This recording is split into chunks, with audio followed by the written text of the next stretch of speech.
All right, here we go. The time has come. A Thanksgiving weekend edition of TCA Thoughts Count Anywhere. I am Brett Lawson, in for the Hall of Famer, the voice Aaron Phillips, joined by the usual company of the Chief and Matt Mullen. And gentlemen, pleasure to be here with you. Second time in 3 weeks, I believe, and we're I scratch your back, you scratch my back type of business. So Chief filled in for Aaron here on Go Live on Unsportsmanlike Conduct, the show that precedes TCA right here on Go Live Vegas. So I'm very much scratching the Chiefs back now. But don't worry, we're not literally going to scratch each other.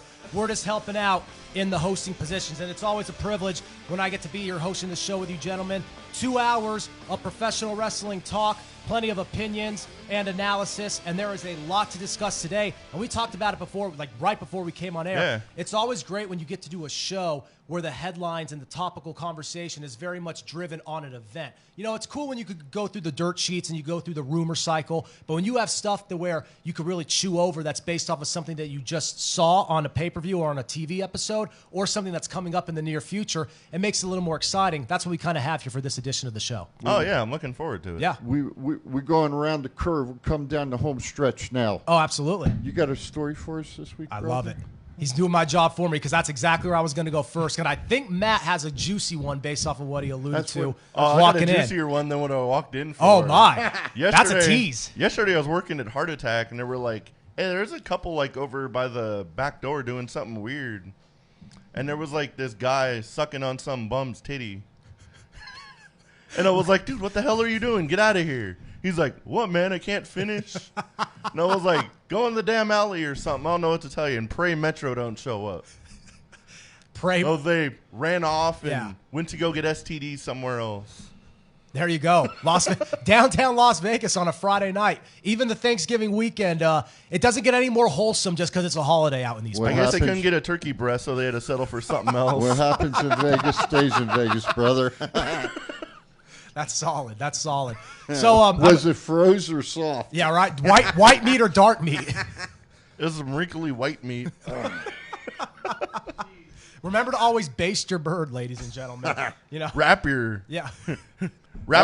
I love it too. At this point, we could spend the whole 2 hours on that. But believe it or not, we actually do have some professional wrestling to chomp over. And as we always kick things off here, Aaron usually does an apropos job, so I think I could do a halfway decent job. We don't have a bell, but Chief can make a bell sound effect as we kick it off with I Hear Voices. So getting things going here, gentlemen. Rumor is, there you go, little sound effect action. Thank you, sir. That's top of the line production right here on Go Live Vegas. And if you're following us really quickly here on Go Live Vegas, jump in on the conversation, 855-502-4321 if you want to get on the phones.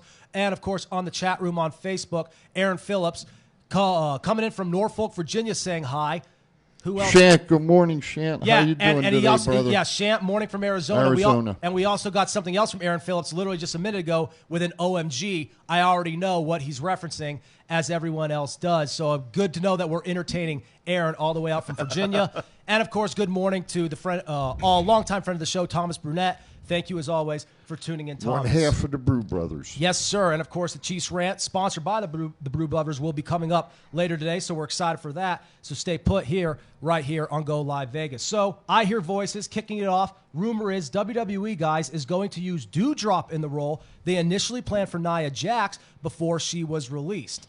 Now, obviously, the Nia Jax being released was something you guys discussed here on the show. It was something that got a lot of reaction. It was something that a lot of people thought was something that should have happened months ago, years ago, a long time ago, right? Especially given her reputation with some of the inconsistencies in the work rate, the injuries, the harm caused to other workers, and all of this now kind of culminating at the same time when Doudrop is more relevant than ever before, at least so to speak. What are your thoughts on kind of out goes one and in goes the other, at least based off of what they had planned? At least Piper Niven, and I refuse to call her Doudrop. Her name's Piper Niven, Yeah. as far as I'm concerned. Thank you, man. I like But it. Show some respect. She was great in NXT UK and wherever she's been. She's way more talented than Nia Jax is. She has a lot.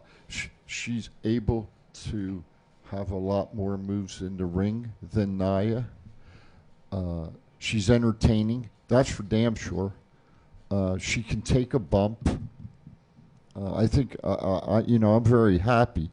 The only thing that worries me is they got rid of Nia, are they eventually going to get rid of Piper?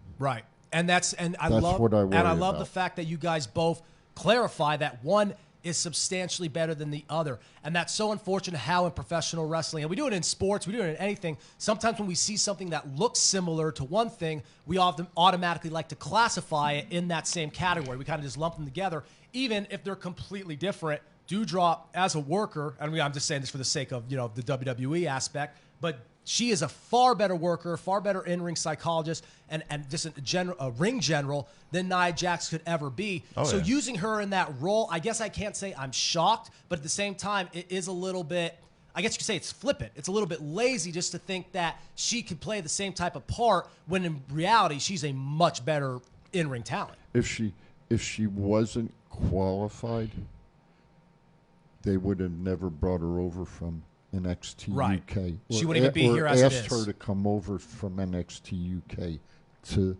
the main 50 Yeah. and start wrestling over here now. That's, just makes sense. Mm-hmm.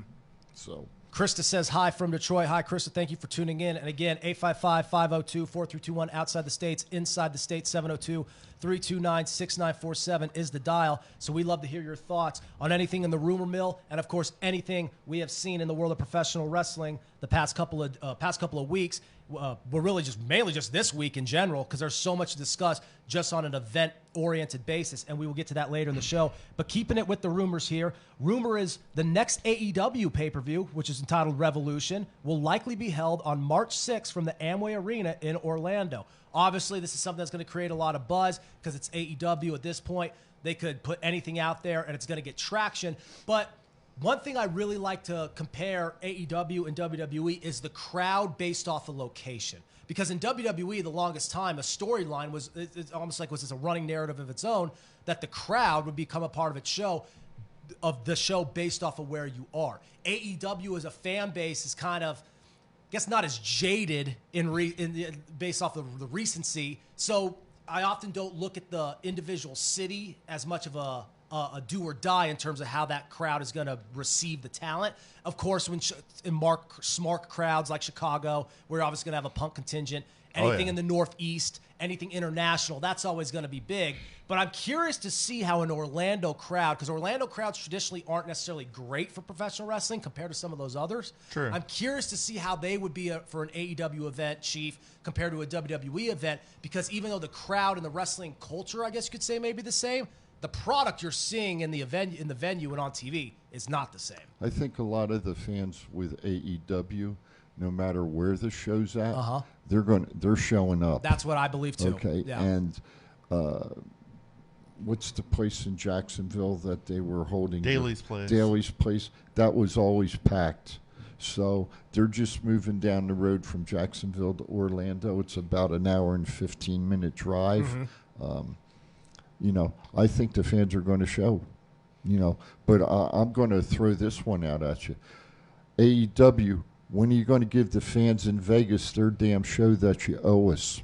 And Tony Khan already announced during a press conference that Double or Nothing is going to be in Las Vegas. And it's so ironic how that whole thing was really kick-started. And it was a work in progress, long time coming with everything that Cody and Tony Khan were able to do from a marketing standpoint. But just off the bat, that first initial show we had here in the summer of 2019 was so big. We're frothing at the mouth, especially at a time where the Vegas sports and entertainment culture is bigger and buzzing harder than it ever has before. We need another all-elite wrestling event here in our parameters. You never know who may show up at AEW out here in Las Vegas either. And that's been proven in any location, including here in Vegas with that show we're alluding to.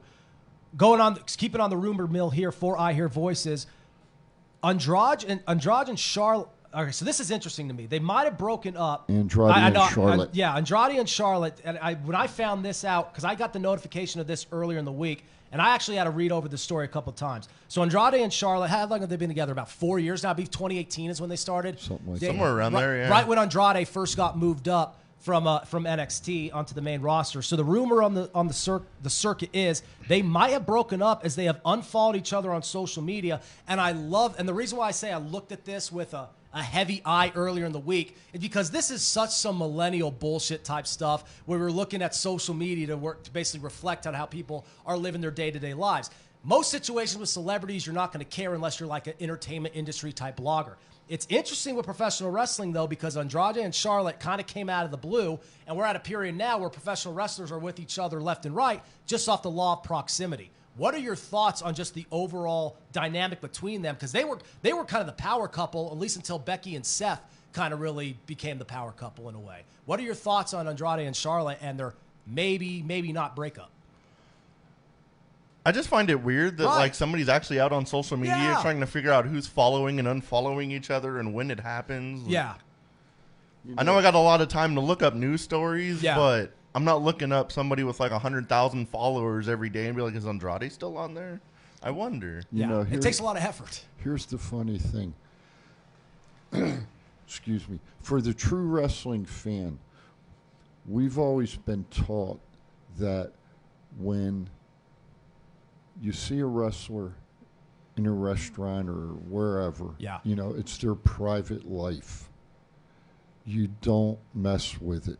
And then you see something like this come out, well, it's their private life. So what is a wrestling fan to do? Are you there to bother him and know everything about their private life?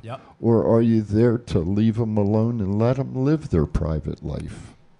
That's my take. We live in a reality TV show based society now. Everyone wants to know everything about everybody. Absolutely, and WWE has actually done a really good job of catering to that in a way of making the superstars more accessible than they once were. They heavily push social media. They heavily push content on the WWE network that is often revealing, goes behind the scenes. And again, we're at a time now where just based off of that proximity and based off of the fact they're all under the same umbrella, we see superstars and workers link up now more frequently than they ever did. It was almost, it was never really considered taboo, but it was one of those things you kind of consider and go over with a fine-tooth comb. You kind of pick your poison if you were going to dabble in those waters. Now it's the norm. Now it's like if you work, especially in WWE, if you're working in that industry, you're likely going to find your life partner in that industry just based off of what recent years have shown us. If you travel 300 days a year with the same people and you got to stare at them beautiful women daily, hormones are going to take over at some point. And you mean the hubcaps?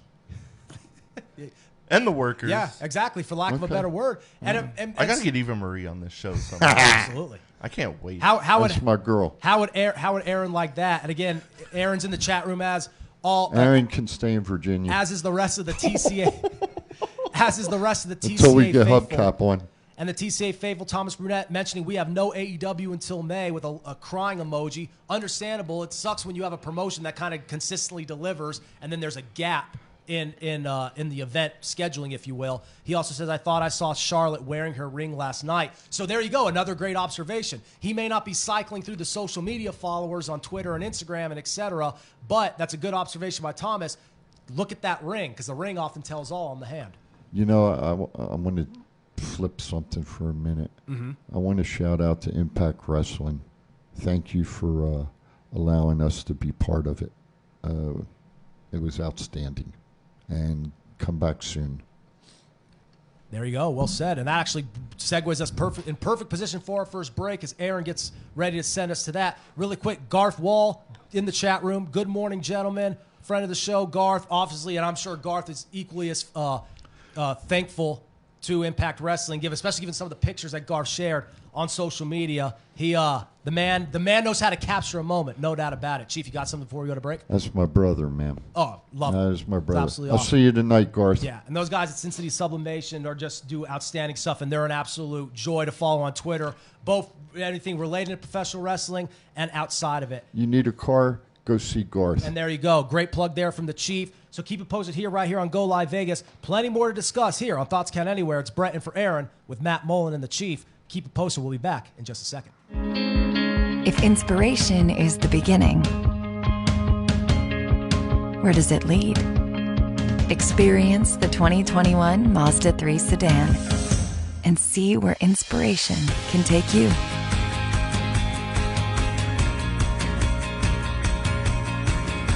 Grab the brass ring in a 2021 Mazda 3 with exclusive FSW discounts at Findlay Mazda. Get Garth today at the Valley Auto Mall. It's not the worst podcast ever, is it? It's the best podcast. Thoughts count anywhere. All your wrestling news, all your hobbit-ya-hey, all your gimmickry. Go on over, listen wherever your podcasts are downloaded. The Thoughts Count Anywhere podcast. I'm the big LG Doc Ellis. That's my endorsement. Booyah! At Firehouse Subs, a portion of every purchase helps provide much-needed life-saving equipment to first responders. We make our subs differently because our subs make a difference. Firehouse Subs. Enjoy more subs. Save more lives.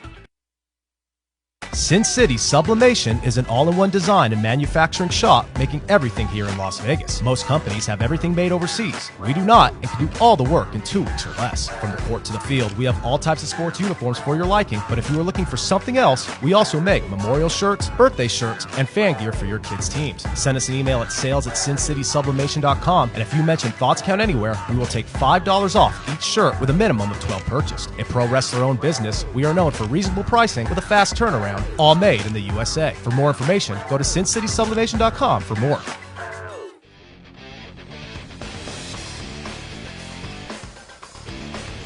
All right, rolling onward here on Thoughts Count Anywhere.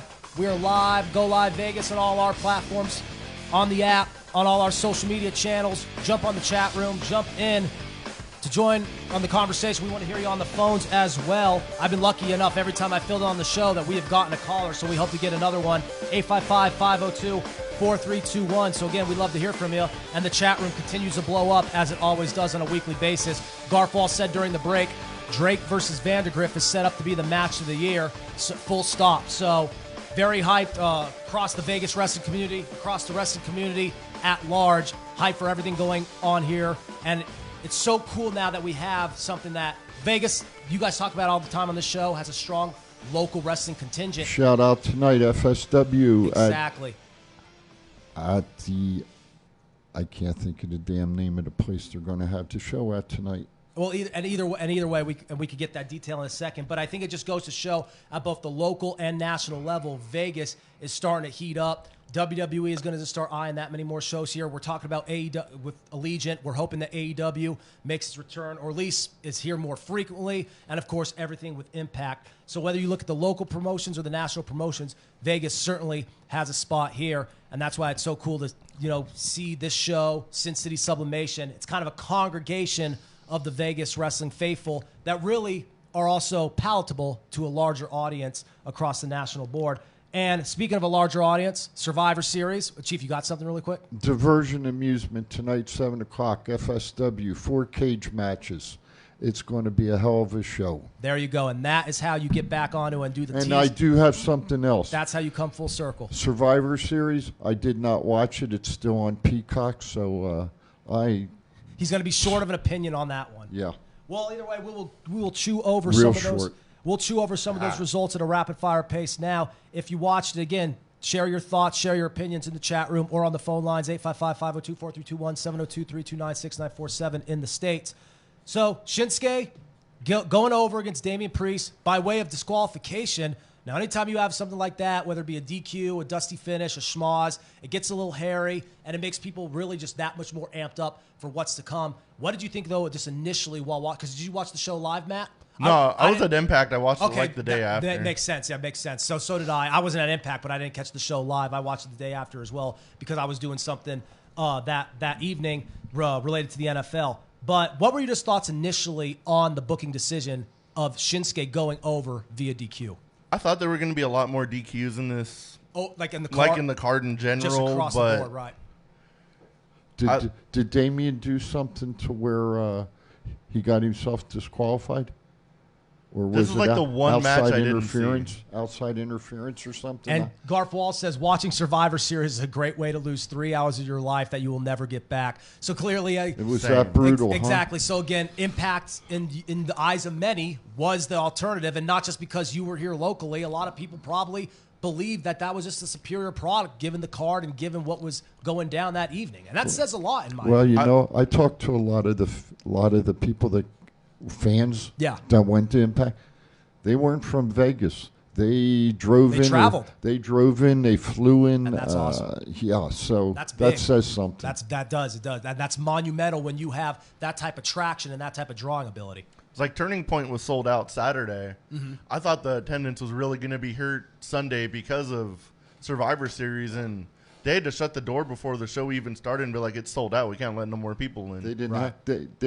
They brought in probably 30 or 40 more chairs than they should have. And it seems like that's kind of been the norm for professional wrestling. The Impact event that I was at with you guys, I think we were kind of all surprised with just how many people were there. SummerSlam, when it came to Allegiant, obviously a different promotion and a much different scenario. But even the tickets on that were pushed a lot faster and a lot more, I guess, in a more intense rate than people initially projected. Well, the funny thing is, you look at events, people are just wanting to get back to normal. Mm-hmm. And wrestling fans, as we know, we get a little crazy once in a while. Oh, yeah. And we wanted, from time to time. And we wanted some damn wrestling, and hey, it delivered. We got it. And that's exactly what Garth says in the chat room. Impact Wrestling delivered for Vegas. And when you can do that, they're going to keep coming back. Focusing more on the Survivor Series results, this is one that I know everyone has an opinion on. Becky Lynch defeating Charlotte Flair. I think a lot of this rivalry, naturally, it's obviously there. It's going to be deeply rooted. It's in a way, it's always going to be there as long as both of these women are employed by the company. But a lot of it going in was a little contrived. Maybe that's just me being cynical because there's other stuff to watch now, and I just don't feel as obligated to immerse myself in the happenings of Becky Lynch and Charlotte Flair and their saga at this point in time, even though I love them both as workers. What are your thoughts, though, on Becky going over? I wasn't surprised by the booking decision. I was definitely glad Becky won, As but opposed to that should Charlotte. have been like the main event Yes. because you can't put the best match on the best match on first, and it was just all downhill from there That until was- the main event brought it up a little bit, but Becky versus Charlotte was by far the match of the night. That was my takeaway as well, was the placement on the card. Why was that match so early? And sometimes I get why they do it strategically where they want to put a big-time match there. But if it's going to be the best match, it never works out well as a collective event because, like you said, it always goes downhill, and you walk away with a whimper when you started with a bang. I'm going to keep saying it. The women need their own damn show. And it's becoming more and more clear, I think. And with what you just said, it was the main event. You just put the stamp on it, my friend, and I appreciate that. With there was rumors that was going to be the actual main event for the show. Mm-hmm.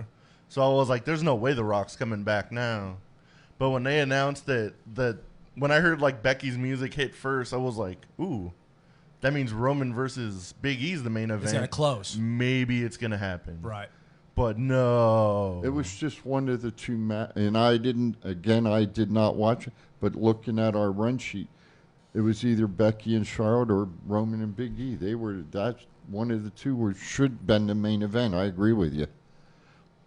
Yeah, this is one of those things where we sometimes forget, especially at a point now where the debate is ongoing about how filled out and how utilized and how valued the roster is as a whole. But sometimes we see these cards that are so deep and have so many matches on them, and then it just becomes that much more imperative that these certain bouts have to be placed at a certain time simply for the crowd to react and for the show to really resonate. And when you do that, it's hard to really keep that buzz and that energy going. Keeping it going with the results on the card. Team Raw defeats Team SmackDown with Seth Rollins being the sole survivor. Not surprised there at all. Like the whole match kind of just, and a lot of times when you have the sole survivor, you want to tell the story in a certain way. There's a certain pacing to it, of course. Yeah. There's a certain narrative that you have to tell. The whole time while watching, though, and I just kind of, and this was the first, because I didn't watch the card in sequence, actually. I watched the Becky match and Charlotte match first, and then kind of watched it sporadically over the course of that next day because I had the day off. Yeah. So I actually watched this match second to last. But even just so, while watching the whole match, you kind of just knew that it was going to end with Seth being at least in the mix for being the sole survivor. Oh, yeah, and when he for wound sure. up being it wasn't a shock to me.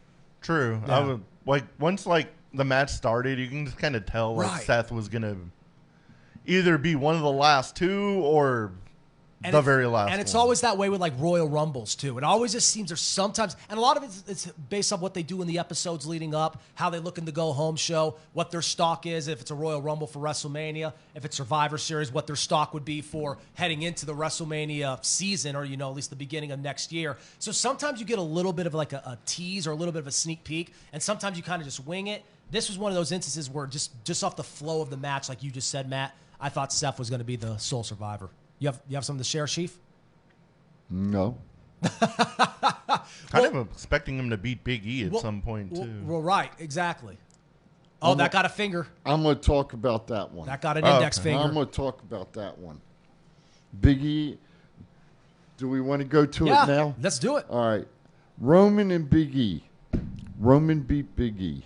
Now, I was listening to something, and I want to throw this question out there. Mm-hmm. Who does Roman have to go up against now that's left on the WWE roster? It's kind of tapped out the resources at this point. He's beat everybody. Yeah. There's nobody left. So what's the next storyline?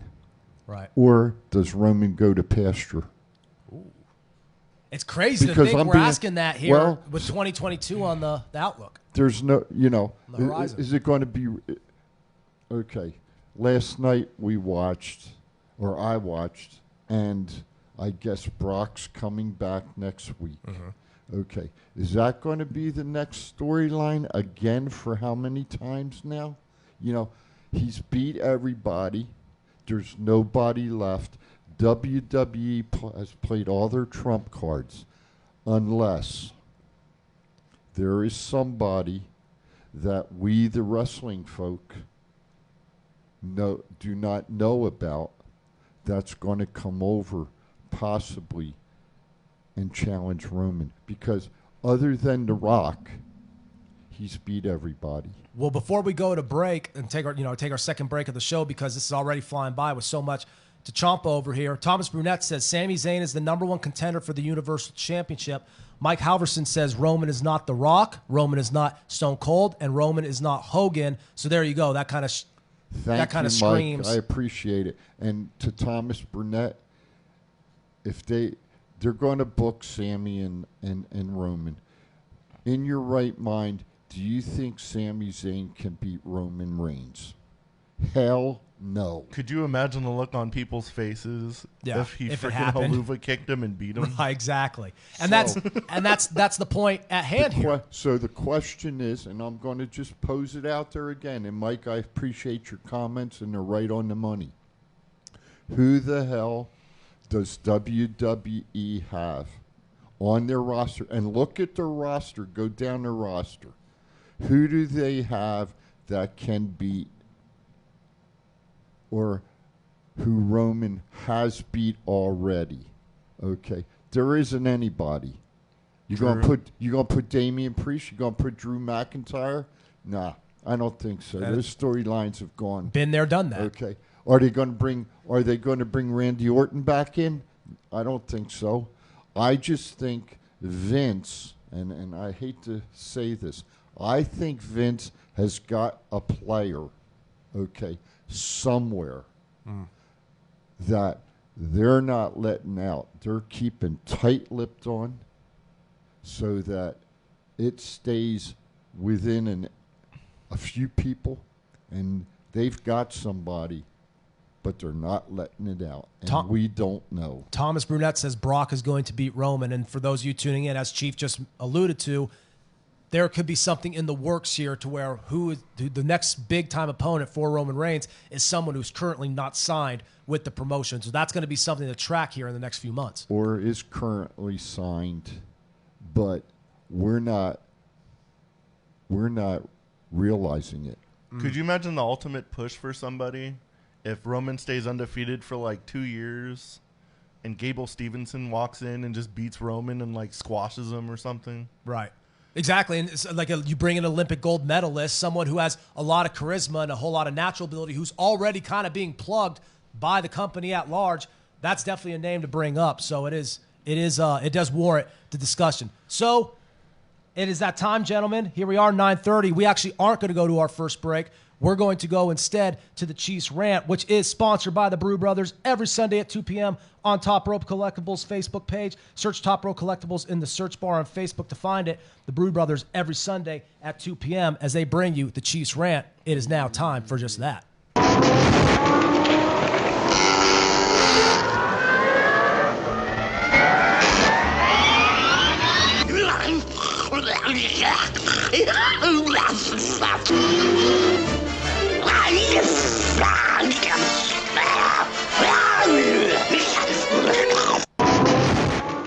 Hey, good morning, everybody. This is the Chiefs Rant, and I'm not talking wrestling today.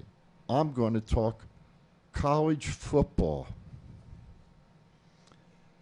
To the fans out there, I think we ought to start a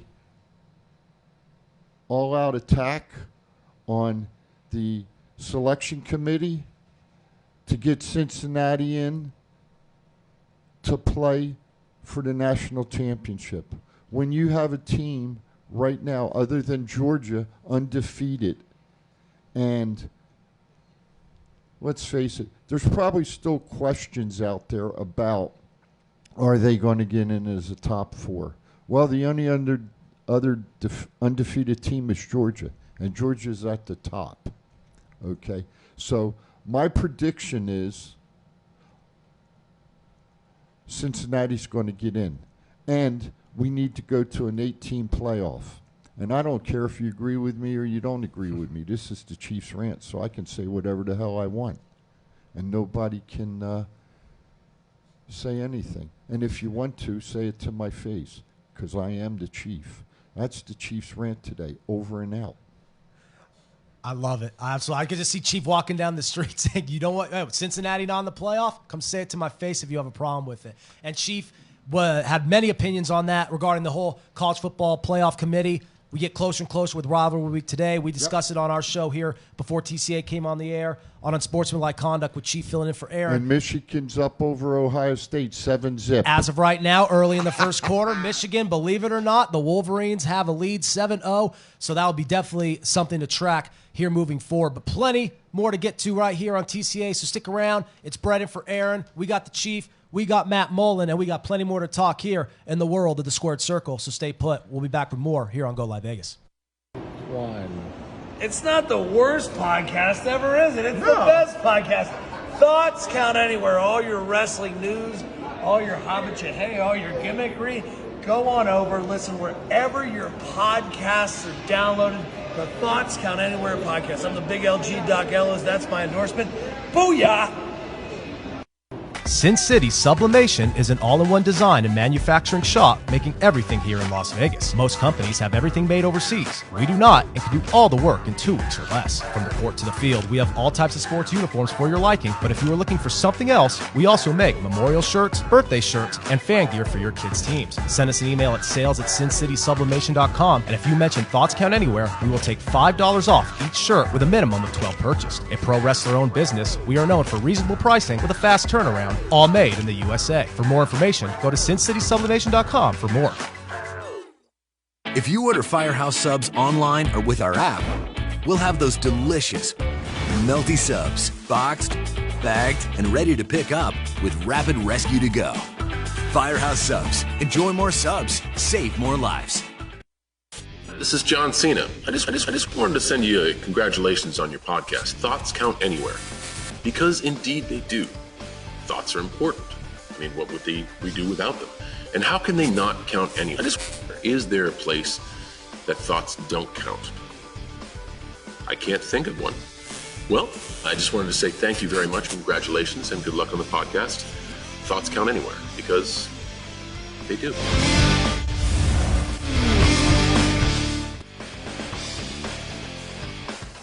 All right, still plenty more to come here on the Thanksgiving weekend edition of Thoughts Count Anywhere. Brett in for Aaron with the Chief and Matt Mullen. And a lot of great conversation has been taking place ever since we came on the air here on Go Live Vegas. So just to read some of these comments that we got just in the past few minutes, because we've been good morning, Sean Hyde. And we've been following them throughout the show. And Chief, a lot of your opinions got some initial reaction. Mike Halverson says they need to unseat Roman, pull him out for a month, leave Brock at home, take Omos and throw him in a dumpster. And again, Omos was the one who won the 25-man Battle Royal at Survivor Series. There's another result there on the card that, again, may have been met with some mixed reaction, to say the least, as Mike is alluding to there. And he also says, to end his comment, make AJ Styles the head of the table. Well, Mike, I certainly agree with you on that one. I've been saying that for years, and I'm not anybody special. Most people who follow the product, whether it be WWE or the industry as a whole, are going to say AJ Styles should either be the head of the table or should be sitting having dinner with the head of the table on a regular basis, because it's AJ Styles. I mean, what are your thoughts on that?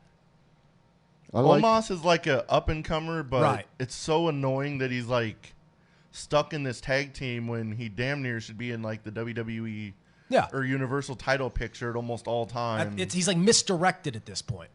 Yeah. He should always be on the top of the card. He's like one of the best wrestlers on this planet. Oh, absolutely. He has been for quite some time. He's one of the best to ever do it at this point. Oh, yeah. It's like what Chief talks about with Bryan Danielson. It doesn't matter. It gets to a point where it doesn't matter who he's working against or what he's doing. When you become so solidified, much like you guys talked about Randy Orton last week on the show, when you become that easy to trust, those are the guys you constantly want. And Randy Orton, again, with RK Bro defeating the Usos, it's good. I'm happy he's a part of like a winning team right now, and a team that has gotten over and a team that's successful. But I'm even, chomping at the bit to see Randy Orton kind of get back in that position, because again, he's like Styles. He's one of those guys that you could trust to work a match with anybody, Chief. I'm gonna say this. Mm-hmm. I've been a wrestling fan close to 60 years now. Mm-hmm. Go back and look at AJ Styles and Bryan Danielson matches. Go back and look at Bryan Danielson and Kenny Omega matches. Go back at AJ Styles and Kenny Omega matches. You want to see some wrestling matches? Mike, you brought up the point. I totally agree with you.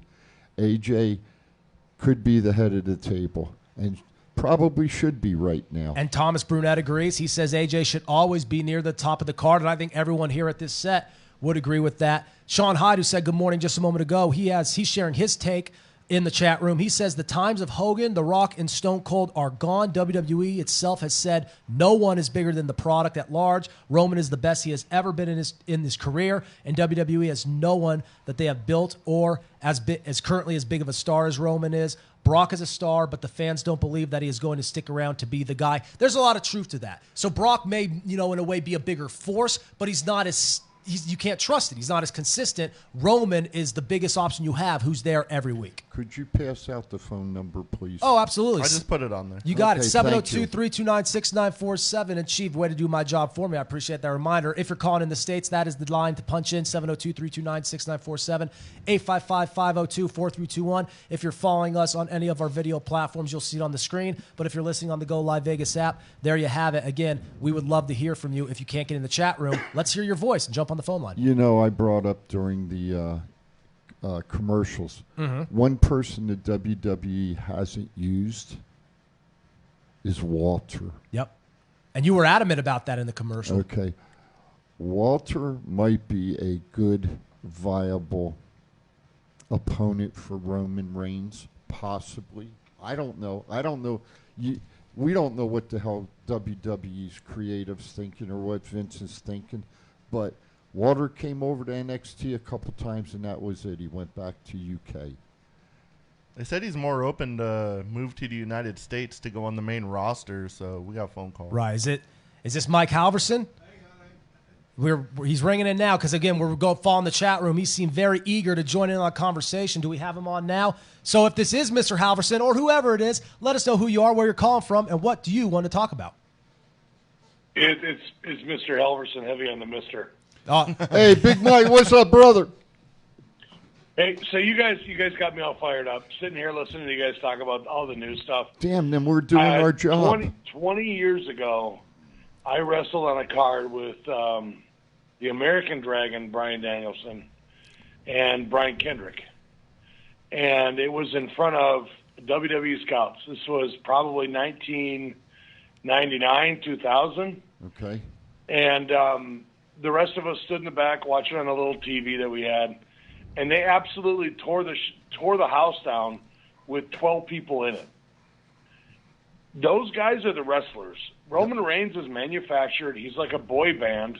He's like NSYNC. He's like anything else. I mean, he's a great kid. I knew him when he was a little boy, but he's not a worker. And that's what's killing the WWE. They put workers with doofbags like that Omos or whatever his name is. That guy could not wrestle his way out of a plastic bag. That drives me nuts.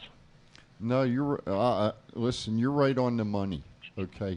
And you've been in the profession, and you know, we always appreciate your comments. And the thing that you know, as a wrestling fan, when you can see in the ring that there's botch after botch after botch, are they a worker or are they a wrestler? And I agree with you. AJ, no doubt in my mind. I mean, AJ got his start down in Georgia, okay? We all know that. With a small company. He worked his way up through ROH, et cetera, et cetera. We know the story.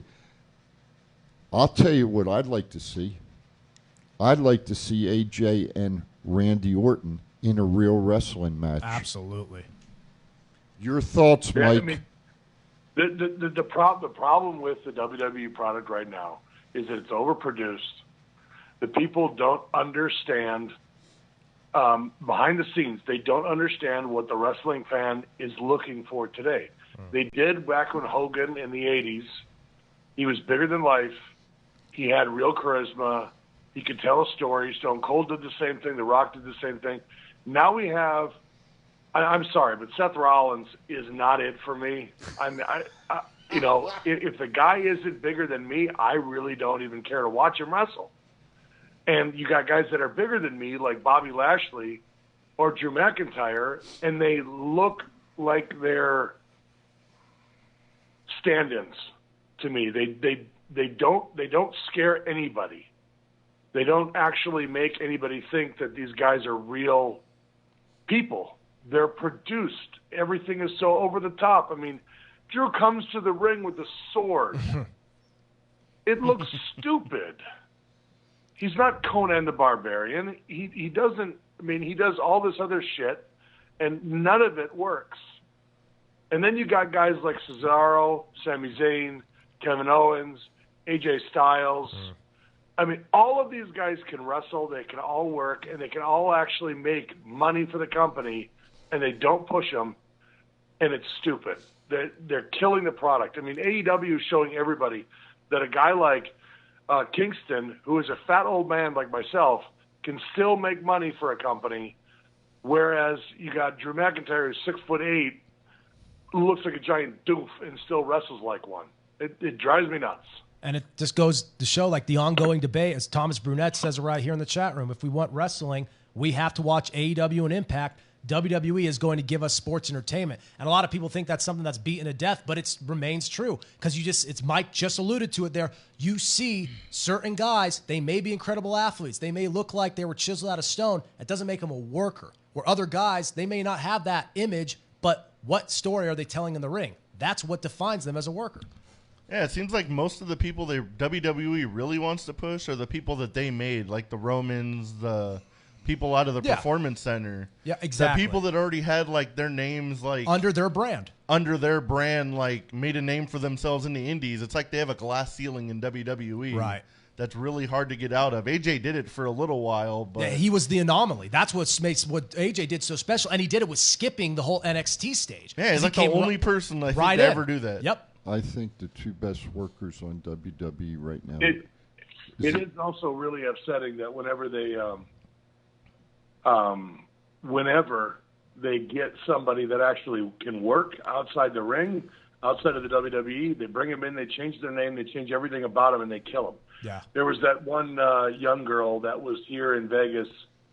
They brought her up to WWE. She's in NXT now. They changed her name. Zoe Stark. Yeah. What was her name before in FSW? Give me a minute. I forget her name. She was fantastic. I went and saw her one night about a year and a half ago. I turned to my kid and I said, that girl's going to be on TV. She was fantastic. And they changed her name, changed everything about her. They bring in Tanya Valkyrie, who has got her own shtick, everything lined up. They bring her in, they change her name, and they screw it all up. The AEW doesn't do that. I mean, they bring in turds off the street and they make them shine just because they let them be themselves. True, they have the creative freedom to do like their own promos or just like get this and this across. Yeah. Tony Khan's like, they're professionals, they know what they're doing. And now there's an and now, yeah, exactly. And it's like what you guys are both alluding to. Now there's an alternative. For the longest time, it was hard to have that argument because you could say, oh, yeah, well, what is anyone else doing? They cornered the market. Now they're not cornering the market. So you can see not only is the alternative more entertaining, the results are there. As you guys both allude to, everyone's flocking to that because it gives you what they want. Mike mentioned WWE doesn't know what the people want. AEW does right now. Mike, Zoe's name at FSW was Lacey Ryan. Yeah. They should have left her that. Like when there's a WWE promo on, I kind of just do something on my iPad and like kind of pay attention. Right. When MJF and CM Punk were in that ring, I put everything down. My volume was all the way up. Edge and of the was like, couch. oh my God, this is going to be amazing. You know, another one, Mike, that I don't understand that was that was down at NXT too was Mercedes Martinez. I don't understand why they didn't use her more. I mean, you just take, and this is a guy that Chief, I know that you're friends with. I never met him. I saw him on TV, but who, Kev? That Killer Cross kid. Yep. I don't disagree with you. They took him. He went to Impact. I thought he did a fairly good job there. He's not the biggest guy, but he's a big enough guy. He can work. I've seen him work with Funny Bone. I've seen him wrestle. He can actually do the job. And then they put a freaking kilt on him, a leather kilt, and they absolutely destroy his character. And then and then they release him for no reason. Well, you know, here's a question I want to ask you. When they change characters like that, is it creative that's passing that up to Vince for final approval? How does that work? No, it's Vince. It's all Vince. It's all Vince. Vince is a complete control freak. I was in meetings with Pat Patterson and Dean Malenko talking about characters that I could be, because at the time I was just basically the devil. Right. That's all I was. I got you. And they were like, oh, well, let's do this. And then literally they brought up my very first character. They wanted me to be Hillbilly Jim's kid. So, I mean, they come up with ideas, and then it's all up to Vince after that. And then Vince says, oh, I want you to do this. I want you to do that. He wants to come up with all the names, and he's a complete control freak about everything because he thinks he's going to name somebody next. And the other thing of it is a business decision. They want to trademark everything. They want to patent everything. I mean, you guys read all the time about him filing trademarks for this and them. That's a big part of their business. And they do that so that if the stars break out, they own their names. Very true. So, it's a pain in the ass. Wrestling sucks now. But go to CitySublimation.com. Hell of a call.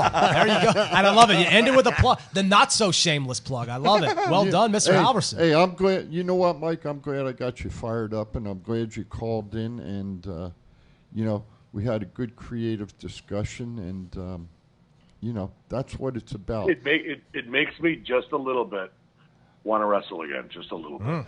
Now, as somebody said to me once, never say never. So I'll leave that. Oh, yeah, but here's the problem, Chief, and you know this. I know. Your mind thinks it, then your body says you're an not idiot. So fast. Yeah. Body's like, whoa, whoa. One's willing, one's not. Yeah, buddy. Right. Yeah. I got you. I hear you. So. All right, gentlemen. Hey, have Mike. a great rest of the day. Absolutely, Mike. Thank you so much for the call, and thank you for tuning in. We'd love to hear your thoughts, and we still have plenty more to come here on TCA. So, again, jump on the line, 702-329-6947, 855-502-4321. And, again, we love to have those type of conversations like we just heard from Mike. And it's a great point, as he just said, because one of them, in a way, it's a conversation and an argument that's being had before the guy is even out there, or before that woman is even out there to perform, because there's a preconceived notion in management, in the eyes of management, in the eyes of Vince, in the eyes of creative, of how this wrestler is supposed to be. That you talk about the glass ceiling, it's so boxed in terms of what you can do, because they have their own idea for you before you even get a chance to flesh yourself out. The craziest one in a while is Adam Cole. Yes.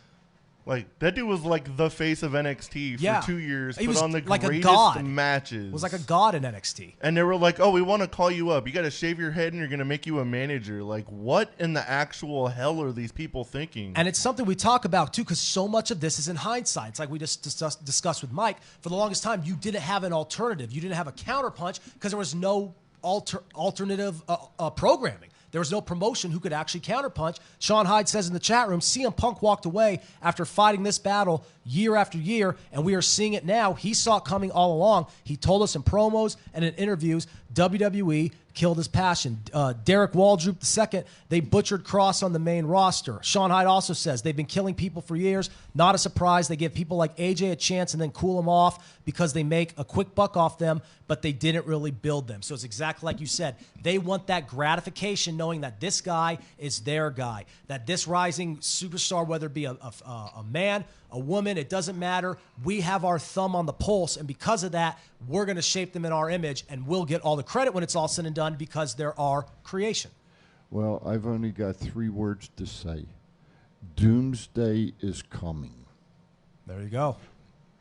There you go. So that sets it up perfectly. We'll go ahead and take our last break for the first hour. We'll do a short and final segment for the first hour before we get into hour 2. So still plenty to talk about. We'll get into the WWE report. We'll get into the AEW report. So keep it posted here. Still plenty more on the way on TCA.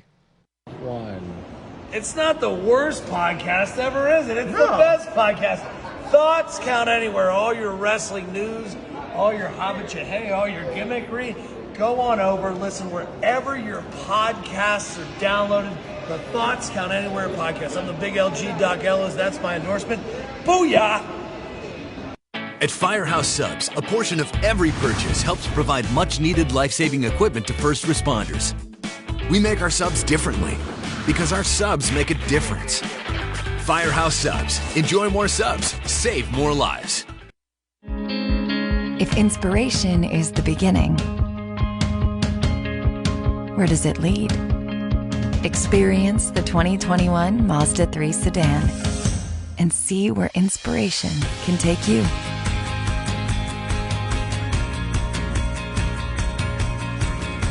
Grab the brass ring in a 2021 Mazda 3 with exclusive FSW discounts at Findlay Mazda. Get Garth today at the Valley Auto Mall. All right, wrapping up things here on Hour 1. Thoughts Count Anywhere on the Go Live Vegas family of networks, whether you're tuning in on any of our social media platforms, on the Facebook chat room, joining in on the calls. Of course, 855-502-4321. We'd love to hear your thoughts that we just did from Mike Halverson, and we have a whole nother hour on the way. And again, if you're listening in on the audio app, we appreciate that as well. Quick little plug there, Chief, that you want to get to? I want to see who I can fire up again. Oh, there you go. So, hey, I'm ready. I enjoy the people calling in. That's what it's all about. To get a different perspective. And, we all have our thoughts and our ideas. And I like one that Thomas just put out. Brunette, I'm afraid for Toni Storm. I think, Tony's a good wrestler. And she needs a push. And, if she's going to wrestle Charlotte, hey, that's fine. Maybe she'll beat Charlotte for the belt, and we'll get a new twist. Something new. Hey, I'm in favor of that. Chief is all for being provocative. He's all for stirring the pot, and he's all for getting your engagement. And that's why we love to hear your thoughts. It's called Thoughts Count Anywhere for a reason. So share yours. Join in the conversation, whether you're tuning in on any of our video or audio platforms right here on Go Live Vegas. And Matt, I believe it's you who have the plug for something related to Go Live Vegas? Yeah, Go Live Vegas has a merch store, which they started to create Thoughts Count Anywhere merchandise. If you go to GoLive.Vegas, there's a new coffee mug and a poster on their website. It's got a pretty cool image for Go Live and Thoughts Count Anywhere on there. Want to drink your morning coffee with us? Yes, sir. And the Chief's going to buy a poster. And what we're going to do, there it is right there. It's up there right now. Yeah, if you're watching on any of our video platforms, you see it. I'm going to buy one. And what I'm going to do is when we have guests come into the studio, I'm going to ask them to sign the poster. And then sometime next year, we're going to give it away. How we're going to give it away, I haven't figured out yet because I'm a year older and it's a work in progress. Yes, it is. So there you have it. So there you have it. All right, so gentlemen, with 5 minutes to go here in hour number 1 on the show, a lot of productive conversation and a lot of insightful opinions from people directly involved in the industry. So that's why it's always great when we could get a call like the one we just had, and we would like to get more coming up here. But focusing on the WWE report, guys, reports indicate that Stephanie McMahon has brought a bunch of potential advertising clients, or did bring a bunch of potential advertising clients to Survivor Series last week and told them that WWE content is available in over 900 million homes in a normal year. The company runs over 500 live events in a normal year, and over 75% of the WWE audience is in that key 18 to 49-year-old demographic, and that's the one that is so heavily sought after in any medium, really, of entertainment. So there you go. They're trying to appeal strongly to the 18 to 49-year-old demographic, but the numbers there are a little all over the place. 500 live events on a normal year, 75% of the audience is in that demographic, and they're available in 900 million homes. As Matt notes here on the rundown, did she take the Steiner math course? What's the deal there? Unless they're trying to be like their social media people. Right. They try to say they have so many social media people, and it's like every single person's social media combined. Yeah, this is a complete fabrication. They're like, oh, this is how many people have NBC, and we're on Peacock, so that counts. Yeah, we're on every home ever. De facto, because we're on technically one of the major networks, even though we're on a streaming service of that network. What are your thoughts, Chief? You can't even get into damn Peacock to watch the shit half the time. So how the hell they got 900 million homes? Get the hell out of here. The Hall of Famer Aaron Phillips agrees with that one. You have his endorsement for that. Get the hell out of here. I mean, you know, you're talking out of your side of your mouth, girl. That's all I got to say on it. Well, in terms of the numbers, in terms of viewership and just overall ratings, she's always done that. They do 500 live shows a year. There's 52 weeks. They do 2 shows per week, 3 shows per week, okay? So 52 times 3, that's only 150 shows. How many pay-per-views do they do? 12? It's the Steiner math course, baby. So maybe they do 200 live shows a year. Not 5. Christ, and I'm 69 years old, and I can figure it out right the hell in my head, okay? I mean, damn. There you go. And I'm with you. And that a lot of that seems just like a projection. I'm not saying...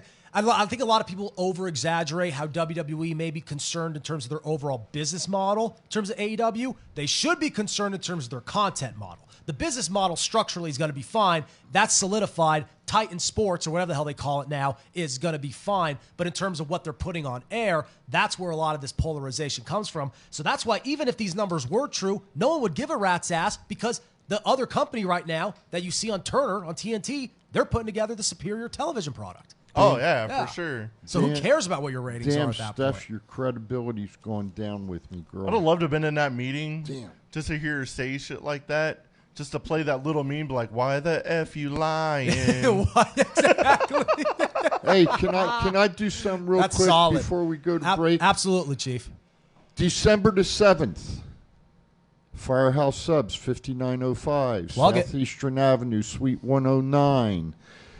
Our special guest that night, Mr. Remy Marcel himself, will be our special guest that night. So come on out to Firehouse Subs and enjoy the company of the Chief, Matt, Aaron, and Remy Marcel that night. There you have it, live from Firehouse Subs, 905 Southeastern Avenue, right here in Sin City. Always a fun time with the Chief, with Matt, and with Aaron. And it's me filling in for Aaron here with a whole nother hour to go, and I'm happy to be here. So plenty more to talk with these two fine gentlemen. If you're tuning in, stick around. We have hour 2 of TCA coming up next.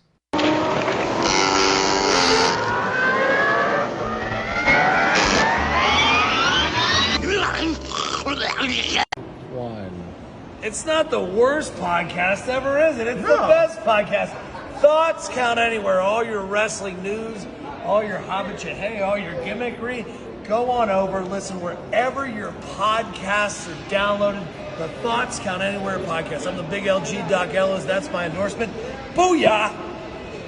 If you order Firehouse Subs online or with our app, we'll have those delicious, melty subs boxed, bagged, and ready to pick up with rapid rescue to go. Firehouse Subs. Enjoy more subs. Save more lives. If inspiration is the beginning, where does it lead? Experience the 2021 Mazda 3 sedan and see where inspiration can take you.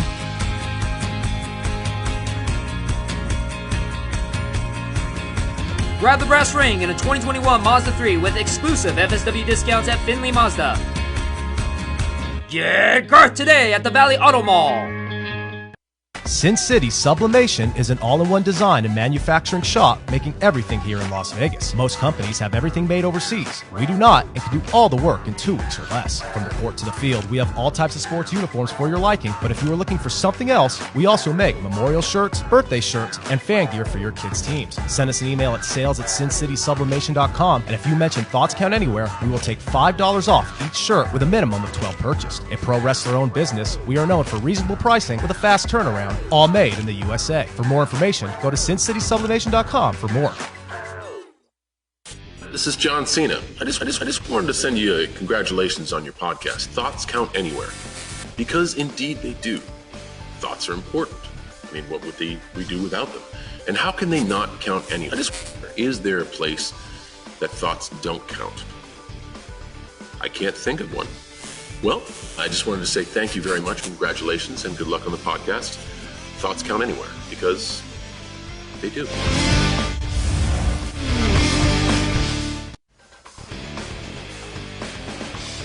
All right, hour 2 underway right here on Go Live Vegas. Thoughts Count Anywhere. Brett Lawson filling in for the Hall of Famer Aaron Phillips, and with the usual company, Chief Matt Mullen. Gentlemen, pleasure to join you as always, and it's always a privilege when I get to sit in for Aaron and talk everything in the squared circle with you guys. Chief did a great job relieving Aaron on the show we host on Sportsmanlike Conduct right here on Go Live Vegas. So now I'm returning the favor, and a fun first hour talking Survivor Series results, talking the rumor mill, and a great phone conversation with Mike Halverson, as well as an ongoing conversation that we've had the entire hour in the chat room. We hope to keep that going here in hour 2 with Sean Hyde with a recent comment there, Chief, regarding your inability, I should say, to get into Peacock. At least it wasn't a radio joke. Right. But it says Chief can't get into Peacock, but they still do Main Event and 205 Live and a few other shit shows, even though it's really one live event. So there you have it. And Sean, you know how I feel. As he says, it's called WWE math. Yeah, exactly. And that was we'll leave it at that. That was a great addition on his end, because it's true, and they've always used that number. In a way, WWE math. I think we all first got our taste of it when we realized how inflated the attendance numbers have been for WrestleMania the past 4 decades. And my buddy Mr. Thomas Burnett says they do 3 live TV shows and 2 live events. So that's 5. 5 times 52 is 260 by my count. Mm-hmm. So. And I'm hey, like I said, I'm 69, but I can still do 2. I get to see him in a boardroom being like, the 2. Peacock is on like iPhone apps, and exactly. Android apps, and about 900 million people have cell phones, and not counting tablets, right? Yeah. Exactly. Yeah, it's one of those things where they're going to inflate the hell out of it, because that's what's interesting with streaming, with that connection to the NBC network at large. The NBC family of networks, you can kind of pigeonhole yourself in there saying, if you have NBC representation in this household or on this cell phone or on this mobile app or on this laptop or on this smart television or whatever, we're going to have, we got them. We got their viewership, even though that may not be the case. They had 900 million views a week. WWE math. Combined, whatever that is, divided by 52. I'd be buying It's still too goddamn much. I'd be buying that damn company myself if they had 900 million views a week. You can best believe that. Solid investment. I'd be buying it. They have one hell of a product. That's the key word. That's a thriving product. I mean, not many wrestling promotions, even if they're at their all-time high, are doing that. Even if there was like a wrestling thing now where like AEW versus WWE versus Ring of Honor versus Impact. They could do like an Avengers Endgame type of crossover. They had like one huge crossover event. That wouldn't even get 900 million views. And the first thing I do is fire all WWE creative. Okay. The stand-up comedian? Us Did here, you really fire them? us here, Sean Hyde, Mike Halverson, Mr. Aaron, we'd be the board of directors, and I'd make Bully Ray the head of creative. Oh, that would almost be fun. instantly. Yeah, you took the words right away from me. That would be fun. Son of a bitch. Let Great minds think alike. Exactly. Let Bully Ray lead. As Aaron Phillips, the usual leading force on this show, tunes in now saying hello, boys. So again, we like to get as many in the conversation as we can. And I would make Ben Hall my head referee. Yeah. I love it. We have the whole fantasy booking and everything. And the whole, Duke, you'd be on the show. Take out Omos. Right, absolutely. Exactly. And it's actually fitting you said that because Mike, when he called in and just in the past hour, he was very adamant about just where Omos sits in the company right now, and I guess you could say the ceiling he has because he could only do so much.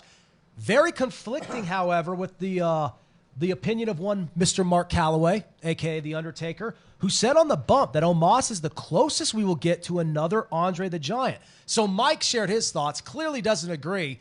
I think Andre the Giant, and again, you could kind of be in the middle here, I think Andre the Giant may be a little bold, right?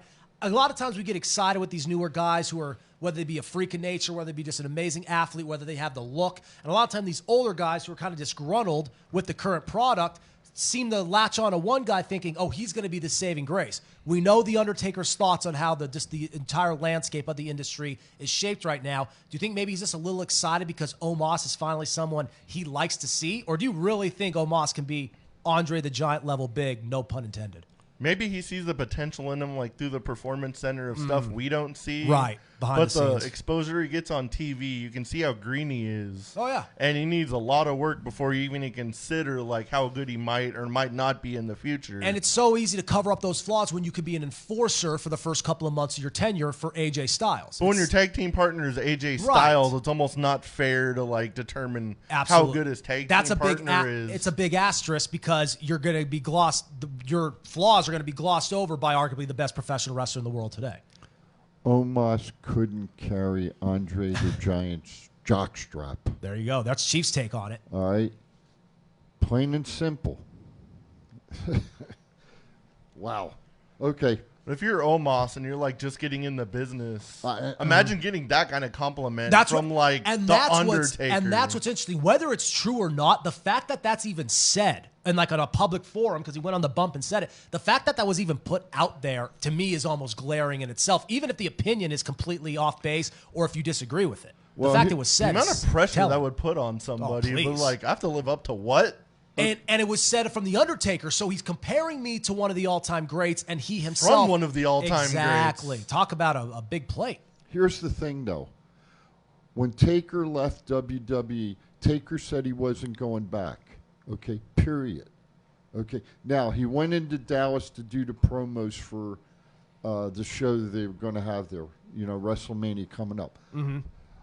Other than that, I'd like somebody to tell me if Undertaker's actually seen Omos wrestle live and in color at one of their shows. And that's what's interesting, because Mike says in the chat room he's a WWE guy, which is very much the truth, but the proximity may not be there. So even then, that may just be speculation because he sees Omos and thinks he's impressive, which is another thing that Mike says in the chat room. It's not even that he's green as much as he is. He's just big for no reason. He will be delivering appliances for Lowe's within 3 years. So that's what I love. I love the fact that The Undertaker calls him Andre the Giant, but a lot of other people who all even have experience in the industry in their own right, like Mike does, they're all like, not so fast. He may not even be in the entire spectrum, let alone the company, in 2 years. I think the up-and-comer, okay, in my opinion, is Damian Priest.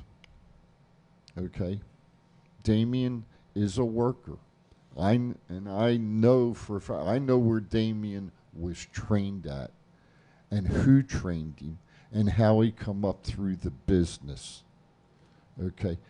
In my mind, if WWE uses that young man the right way,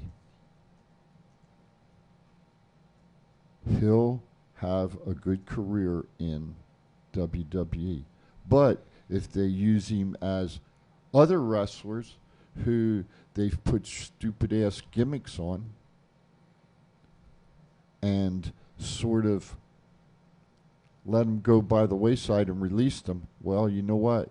You lost another good wrestler, WWE. Aaron Phillips says it is way too. I love how I include the last name. It's like, who's that, right? But no, Aaron says as he's tuning in, it is way too early to make a comparison to anyone, let alone the eighth wonder of the world. Derek Waldrop says Duke is better than Omos, just saying. And Aaron also says my money on Duke.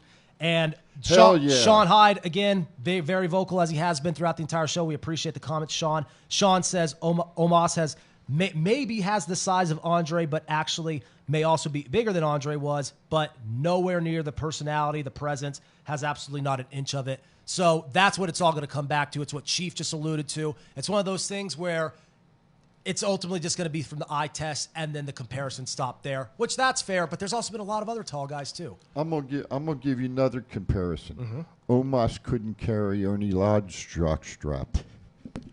And Sean also says, look at the presence Strowman had in WWE, flushed him right down the toilet. What are they doing with Omos? Mike is definitely onto something with Lowe's. And Omos is like their new big toy for WWE, pretty much. Yeah. It's like, and it's to the point we'll see what he can do, and we'll just push the boundaries. They'd be like, oh, if we got an Omos, we don't need a Braun Strowman, even though Braun Strowman was 10 times substantially better as a worker, right? Omos was, but Vince has got some kind of Woody for him, so... And it's just one of those things.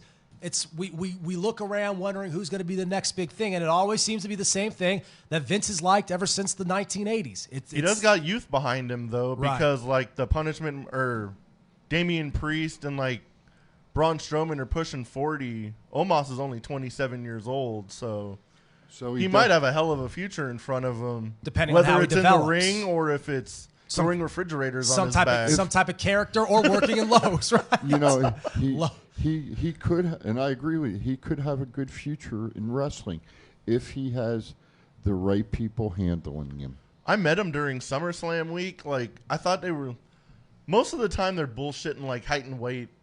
Oh, yeah. Like, always. A good couple inches. Right. When I saw him coming, I was he like, looks the part. Huh?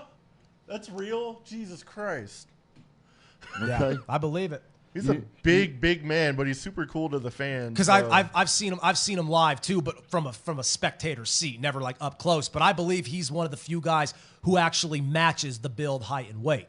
Because that's one guy. It's, you know, you look at him, you're like, they're not exaggerating. He really is. He really is that. They're big. Not exaggerating an inch. Yeah, right. Exactly. No, I agree.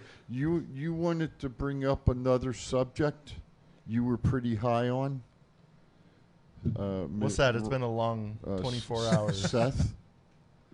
Oh, the fan attack. Oh, yeah. Let's do it. Oh, let's do it. That's what everybody wants. Come on, Aaron. Because I was saying, this is it's actually kind of buried here. I was surprised when Matt bearing the lead a little bit here on the WWE report, but maybe that's just because, you know, you wanted to give some room for it to breathe. Here we are in hour 2. We haven't mentioned Seth getting attacked by a fan, something that everybody and their mother has an opinion on. Chiefs changing the run sheet, that's all. Yeah, I love it. That's a nice little audible, and we bumped that way up. Because, again, it's one of those things, we talk so much about professional wrestlers, the legitimacy that they could have to hold their own in a real-life situation, and it's an ongoing debate. And in current times, it seems that debate is kind of shifted away from them. We have remarks that, oh, they're just a bunch of theater kids who do CrossFit now. They can't kick ass like the guys used to. I'm just saying, again, like what's kind of thrown out there among the zeitgeist, if you will. That's a constant conversation because people think that, like The Undertaker, they think the current model of professional wrestler is soft compared to the worker that we currently used to have who would kick any mark's ass in any town at any given time.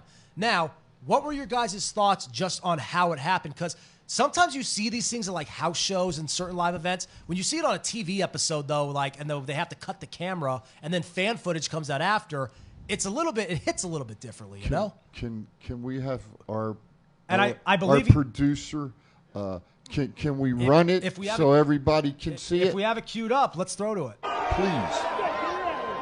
I was hoping he would as we were talking. But here we go. Yeah. There you go. Hell yeah. Yeah, you don't even need our commentary if you're watching live. You see it, and plus, at this point, if you follow the show on a weekly basis, you're likely. You likely have seen this before. Oh, cover my face so I don't get hit. And it really blew over so quickly. You think something like this was like a 5-minute melee, but it really wasn't. Seth pops out, security takes over, they get him out of there. Seth yells some obscenities at him, and then he says in an interview after that apparently, he feared for his life, yada, yada, yada. Stuff you'd expect. Like, most of the time it happens, they usually have like a foot or two at most to like get to somebody. Oh, yeah. This guy came around like the backside and had like a good 50-foot like running start. Yeah. He looked like Dick Butkus. And like he tackled him, but he didn't like, for like as big as that guy is, and having that hard of a head start, he should have hit him a lot harder. He didn't decleat him. It wasn't like Butkus or Prime Ray Lewis, but he did get in the proximity of him to grab him and bring him down. And if you're tuning in on the audio app, go check it out for yourself. At this point, it's all over social media. You can find it on YouTube. It really was the viral clip of the week, if you will, just in all of entertainment, because people who don't even like wrestling had an opinion on this as well. Because, again, it's just part of that ongoing conversation, and it's like what you just said, Matt. It's something you don't really see happen in that crisp of fashion. Like, it was smooth. He may have not, like we said, he didn't, like, tear through him like Seth was a wet paper bag, and which is good because that gives the possibility that Rollins could have gotten hurt. Yeah. But it's crazy to think how quickly he was able to get to him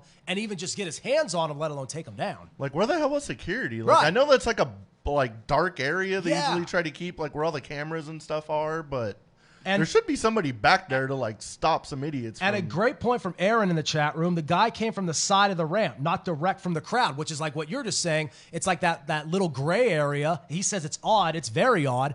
And it's one of those things like, you try to pop everybody. If you've been to a WWE event, they pop people for cell phones, certain signs, everything in between, and when they're monitoring the crowd, yet they can't find someone else actually going onto the ramp and attacking one of the top talents in the industry. It's a little weird. And Derek Waldrop says the security is trash, to be honest, which is pretty much case in point with a video like this, as you see it again on your screen right now. When it came out, the kid made like a video, like once he got out of jail, because they ended up like arresting him. Yeah. They showed like a video of like him being walked up the stairs by like one security guard, but he got walked right into the police. Yep. And WWE pressed charges. Yeah, and he says but apparently this kid got duped by somebody on Instagram who was trying to portray that they were Seth Rollins, and this guy sent $3,000 worth of gift cards to a fake Seth Rollins, so he thought he had a problem with a real Kobe Lopez, who's Seth Rollins. Yeah, and a good point. So this is why he attacked him. And a good point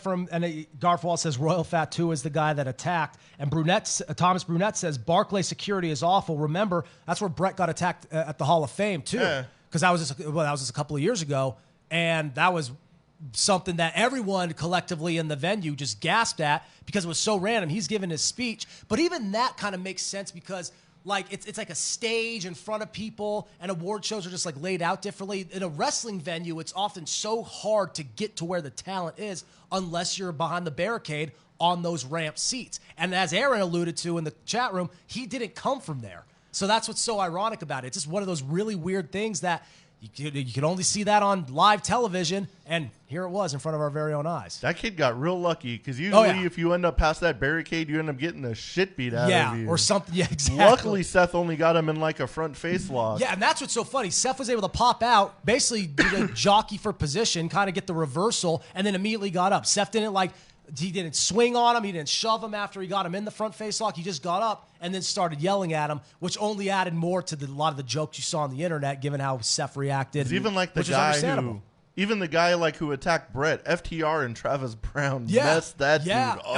Who wasn't it? Yeah, it was.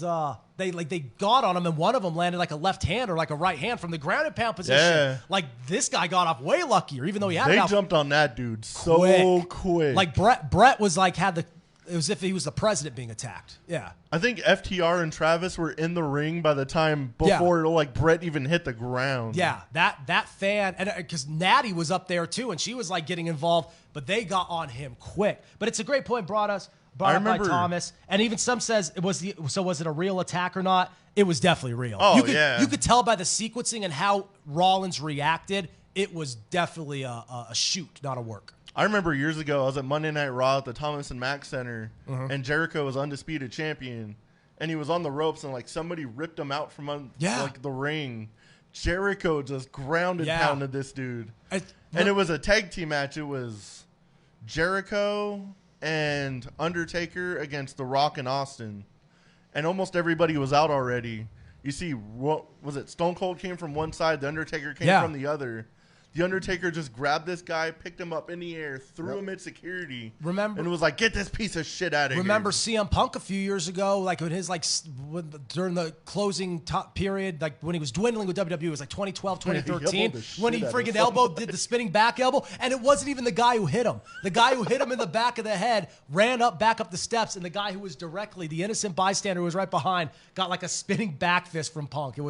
That was my favorite up until this. As Duke says, that's above their paycheck. Right. I remember when The Shield came out, and me and my friend Ryan were at one of the shows, and Seth and Dean were walking like right past us. And my friend's like, hell yeah, and he slapped Seth, and he like slapped him harder than he meant to, and he was like, oh, Jesus Christ. He was hoping he did like turn around and whack him. And Mike says before we move on, because again, this is we got to this in the second hour, but this is something we could spend a whole hour on, because this in many ways was the headline of the week, because this is that viral type of moment that often brings casual fans who used to be involved and immersed into the product and no longer are. This is kind of what brings them back in. It kind of reels them back to where they once were, and you realize that how wrestling could really just go off the handle sometimes. Mike says in the chat room, if WWE wanted to capitalize, they would just sign that kid, market it, and have him on TV. That's when you know what did Hogan say? You work yourself into a shoot. This is where you shoot yourself into a work. Hell yeah. That's called creative writing. Yeah. That's exactly what it's It's called. audibling often what's given to you. Absolutely. You get a real situation and you create a fictional situation. Here's the thing. I don't particularly care for Seth, but if Seth has worked a fan up that much, where that fan comes out and does that, you could roll with it. Seth's doing his job. I like that. That's a good way to look at it. You could say, I'm the heel that you hate so much, you can't even stay in your damn seat. Booing isn't even enough for me. Know, as somebody said this morning, Jim Cornette was the best at it, because that's why they had to hire Big Bubba as his security guard, because fans wanted to attack and hurt him. And you look at the Dudleys. You look at Bubba Ray and Devon. I mean, they had people spitting in their faces and waiting for them in the parking lot. What's the big guy over at AEW with MJF? Wardlow? Yeah, that's why Wardlow was hired. Right. Because fans were Mr. Maxwell has a hit on his head. Not happy with MJF, so they needed a bodyguard. You catch him outside an event, it's almost hilarious. Before we go to our break here, the first break of hour number 2, we'll go back to Survivor Series really quick. And this was a question a lot of people had, especially in the immediate aftermath of the show. Where the hell was The Rock? It was the star that was mentioned. This is what Matt says in the rundown. Was that the most a star was mentioned with no payoff at the end? So it was almost like one of those things that I think maybe people got their hopes up for, but we also thought there may be a realistic basis for there to be some type of big pop at the end. And like we said, in between that and the way they booked and sequenced the booking of the show, we left with a whimper as opposed to a bang. As Mike Halverson said, if you guys remember, that's how they brought Kurt Angle in. That's a good point. True. I love my man, Mr. Mike. Thank you, brother. The encyclopedia. That was definitely the most. And the Lowe's take is great. And Duke says he's available for security. I'll give you my reference, brother. What were you going to say? What were you going to say, Matt? That was the most. I was going to say that was definitely the most like a wrestler's ever been like mentioned. Oh yeah. And like never came out. Yeah. Even like the whole egg storyline, which was pretty stupid. Oh yeah. The movie was good, but you don't need to bring all that into freaking Survivor Series and Monday Night Raw. And to start the whole show with it. It was one of those things where like you literally had to say, like, am I under the influence of something when you were watching the first few minutes of that pay-per-view? And I was like, I know they sponsored the thing and gave you a lot of money, but what are we doing? What the hell? Right. At least have Ryan Reynolds come out and or Gail Goddard get in the middle of something. Right, exactly. If we can't get The Rock, something to that effect. If we can't get The Rock, get his co-stars. I'm with you. So yeah, definitely a little anticlimactic not having the appearance of Dwayne Johnson there, but we'll see. As long as Roman is present present, we're going to continue to wonder where the hell The Rock is. It's just that simple. You read the comments on Sean, just wrestlers in the 70s and 80s were getting stabbed. Oh, yeah. I'm gonna digress for a minute. Where I was born and raised, there was a wrestling arena called the Trenton Arena in New Jersey.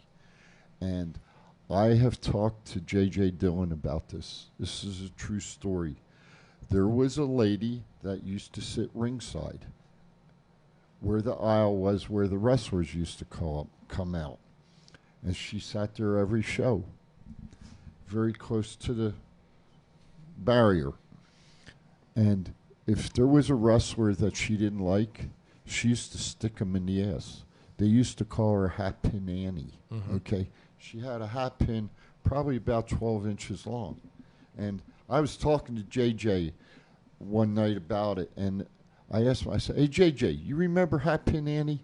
He says, hell yeah, Chief. He says, I got stuck more than once, and that some bitch hurt too. Yeah. So there you go. You know, it happens. People get stabbed. I'm trying to think. I forget who. There was one down at the Charleston War Memorial in South Carolina when I was stationed down there. I forget what wrestler it was that got stabbed at one of the shows I was at. I seen Abdullah the Butcher. And at a time like then, where you could not go anywhere without being your character. You woke up in the morning, you were a heel. You went to bed at night, and you were a heel, and everything in between. It made it that much harder. Keep it posted right there. We have plenty more to talk about here as we continue Hour 2 underway, and we are enjoying the festivities here. We are enjoying the conversation in the chat room. Plenty more to talk in the world of professional wrestling, so stay put. It's not the worst podcast ever, is it? It's the best podcast. Thoughts count anywhere. All your wrestling news, all your hobbit-ya-hey, all your gimmickry. Go on over, listen wherever your podcasts are downloaded. The Thoughts Count Anywhere podcast. I'm the big LG Doc Ellis. That's my endorsement. Booyah! At Firehouse Subs, a portion of every purchase helps provide much-needed life-saving equipment to first responders. We make our subs differently because our subs make a difference. Firehouse Subs. Enjoy more subs. Save more lives.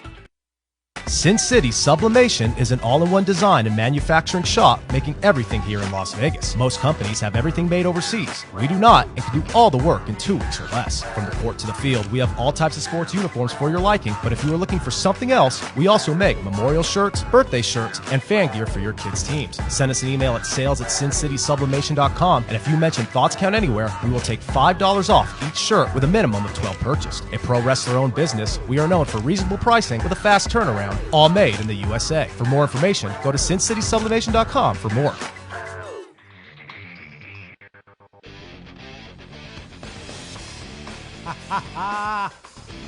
So screw you, Sean. Yep. I got the picture, buddy. There's the picture right there. That's top of the line production, and Sean revealing a lot in terms of his history with Hat Pin Annie. Masculinity. Yes. Yeah.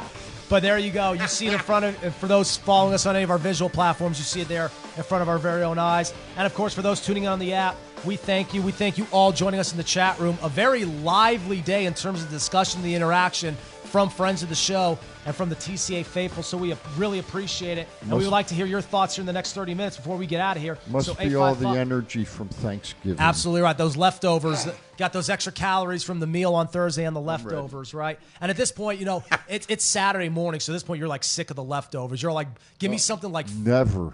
Well, when you... Hell no. I love leftovers, but it's like a 2-day window. No, brother. How long... So when do you tap out on the leftovers usually? Probably 5 days. I like that, though. That's dedication. See, I couldn't do it, but I respect it. Stuffing cranberry sauce. Oh, yeah, you make the Bobby.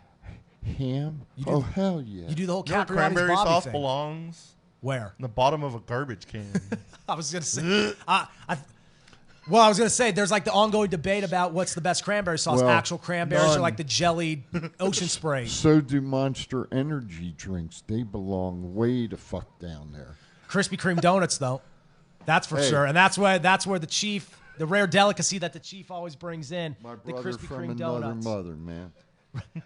Ben Hall says, Ricky Tenacious came to my place for Thanksgiving. We had no leftovers, and I love that. as a proud Ricky Tenacious Mark. Love you, Ben. Absolutely. So that's great, and I love it. We got the festivities here. What the hell is that? The handprint turkey that you do in grade school. You gotta love it.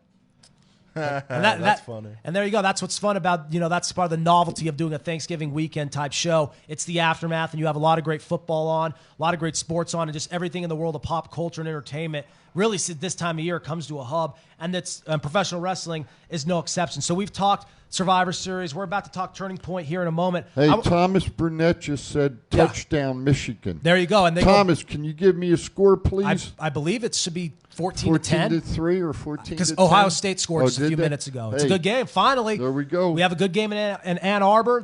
The Wolverines hosting the Buckeyes at the Big House. We thought it was going to be a blowout, as many did.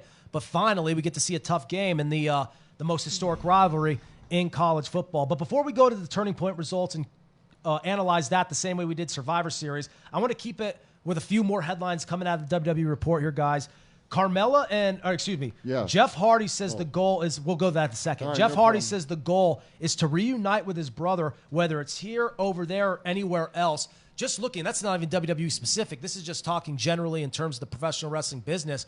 I think Matt and Jeff at this point have done enough solo to where I don't think it's a detriment to want to see them together at this point. They're at a point, you know what I mean? They're like at a point in their careers where we want to see them together because we know they are solidified on their own merits in their own respective careers. We want to see them now do as much as they can because every time in the past, 5-6 years that they have gotten together, it's been insanely innovative and been some of the best stuff we've seen on television.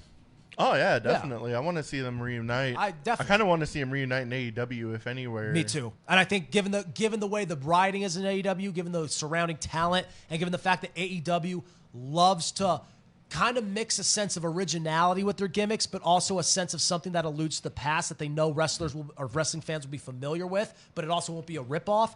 They're very good at not being too derivative, but also paying homage to the stuff that kind of always seems to work in wrestling. True. And Matt and Jeff Hardy just work. Oh, yeah.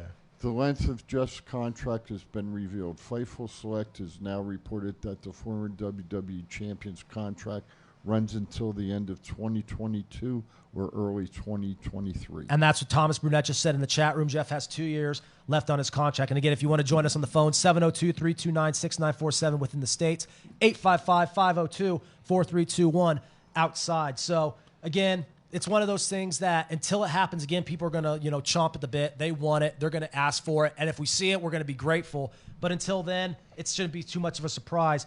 Keeping it with the WWE headlines. I didn't realize Jeff was 44. Yeah, wow. No kidding, right? Yeah. So we'll go going with younger faces. Carmella and Queen Zelina win the women's tag team championships. What are your thoughts on outright? This is nothing major, but it's something that everyone's going to have an opinion on, just given those two women. I've always been a Thea Trinidad, Zelina Vega fan, so I'm happy to see her finally get the push she has earned in WWE. And she was one of she was never. It seems like in doses. Sometimes she was handled very well right off the bat. Sometimes not so much because when you got an opportunity for her to really show her character, it was always a lot of times that was diluted. At least now in the Carmella as I can see her turning on Nikki ASH. I can't stand Nikki ASH. Yeah, and I think a lot of people are with you. They're jumping off ship on that quick. If not, they already have. I either want her to turn on there or Raquel Gonzalez to come and possibly team with Rhea or some kind of feud there. That's always entertaining to watch. Does Rhea get to push against Nikki or against Becky? Rhea's like the future face of WWE women's division, and I think Gonzalez is too. Gonzalez is right up there. Yep, I totally agree with you on that. I think those two women have a good future, and I hope Toni Storm gets a push too. After last night, those cream pie jokes just kind of wrote themselves. Right. But I hope she ends up winning the title from Charlotte. We talk so much about the carryover from WWE. Where are they going once they get released? Or is anybody eventually going to come to WWE to kind of get a shot in the arm, create some buzz, give some juice? Who? No, I'm saying that's the ongoing conversation. So I'm saying Johnny Gargano also plays into that very conversation because he signs a 1-week extension to get through the War Games event. Do you think he re-signs WWE or leaves? No. Now, again, I don't think if he re-signs it's going to mean anything in the grand scheme, but it will create some fan reaction. I don't think he's going to re-sign because Adam Cole did the same thing to get through his rivalry with Kyle O'Reilly. And then he just did a long enough extension to get to that pay-per-view. And then was outro. Gone. Yep. And you take notice we haven't seen his wife on NXT. And well, she's pregnant. She's like 6 months pregnant. Yeah. Oh, okay. So her contract... Thank you for heightening my awareness. Her contract's up like in 2022, but they'll end up extending it because of the pregnancy. Yeah. Okay. But I don't see Gargano re-signing because if they did that to Adam Cole with like the whole manager thing, Gargano's in the same boat. So and this is he can only go so far on the main roster. And this is something we talked about with Sledge when we were at Unicon. The precedent is so much different now because it's a copycat league. Yep. They see one person doing it, they now try. I mean, we are living in a time where CM Punk is back in action wrestling, or at least appearing on a weekly basis. You go back 5, 6 years ago, you would have bet your life that wouldn't happen. So we are at a changing time to where now people aren't just inspired to leave and try something else. They now know it can work because they see the results paying out with one example after the other going into AEW or some of these other promotions. Aaron, Garth said that the keeps freezing. Okay. I just wanted to pass it on to you, sir. I love it. Even on when we're live on air, the chain of command does not stop. One more sticking in the WWE, guys, before we go over to the Turning Point event. Plenty to break down there. So Brock Lesnar, we talk about, again, all this carryover. We talk about who's going to be the guy that could counter Roman, and it always seems to be Brock simply because they're short of hand for anyone else not named Brock, but here it is. To release everybody. Exactly. They might have a and chance. again, Exactly. I'm going to say who is going to face Roman Reigns. Absolutely. Keith Lee would have been a good one. And Cross would have been a good one. And with this makes it interesting because now the clock is ticking with Brock Lesnar's suspension being lifted. He will return next week on SmackDown. And even so, that's why I wanted to kind of stem it with what we just referenced, because even though you know he is going to be back, you still know it's not going to be long term. So the problem still isn't solved. It's like you just cover up the wound temporarily, but the infection doesn't get cured. It's like you're putting a Band-Aid over something that needs stitches and surgery. Absolutely. Or like, a little sling on something that needs to be completely restructured. It's one of those things where the issue is much more deeply rooted than just Brock Lesnar appearing or not appearing. So let him come out with his, his theme song. Let him get his pop. Let him go out with his bun and beat the living shit out of everybody. We're going to get excited because it's Brock Lesnar. It's cool to see, but it's not fixing the issue. And I love the analogy with the surgery. It's the exact same thing. You put a Band-Aid when you need a surgical operation, and that surgical operation would be exactly what Chief just mentioned, bringing in someone to counter Roman, and as you just mentioned, Matt, everyone's leaving. Yeah. Or being released. With like the NXT 2.0, they're like trying to make stars, but they're like their own stars. Mm-hmm. Well, I can see like Braun Breaker, the Steiner's son, possibly like main eventing soon. And speaking of that, we have it on the prompter right here in front of us from our producer, Aaron. This is a survey that was sent out by WWE. They asked the fans if NXT 2.0 is better or worse than the previous version, and if the promos are too scripted or more or less like basically just is it the same, is it better, is it worse. They sent out this survey essentially to their mailing list on Friday to try to get a grip on what fans like and don't like about the current installment of NXT. It asked the fans a long list of questions that range from the look and feel of the show, the character development, whether the show feels too scripted or not, the overall length of the show, and other topics. So there you go. Again, I'm just filling in, but you guys do this on a weekly basis. You're 2 hours now. You spend 2 hours discussing this stuff on a public forum.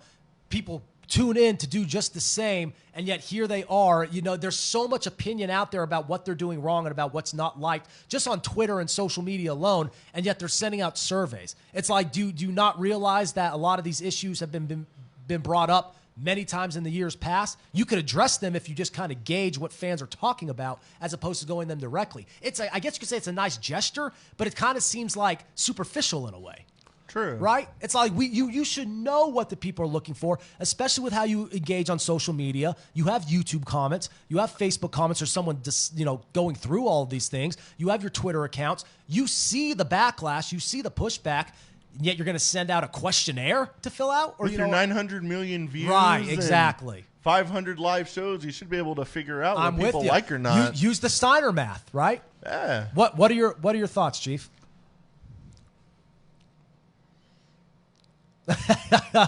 Very insightful. There you go. Yeah.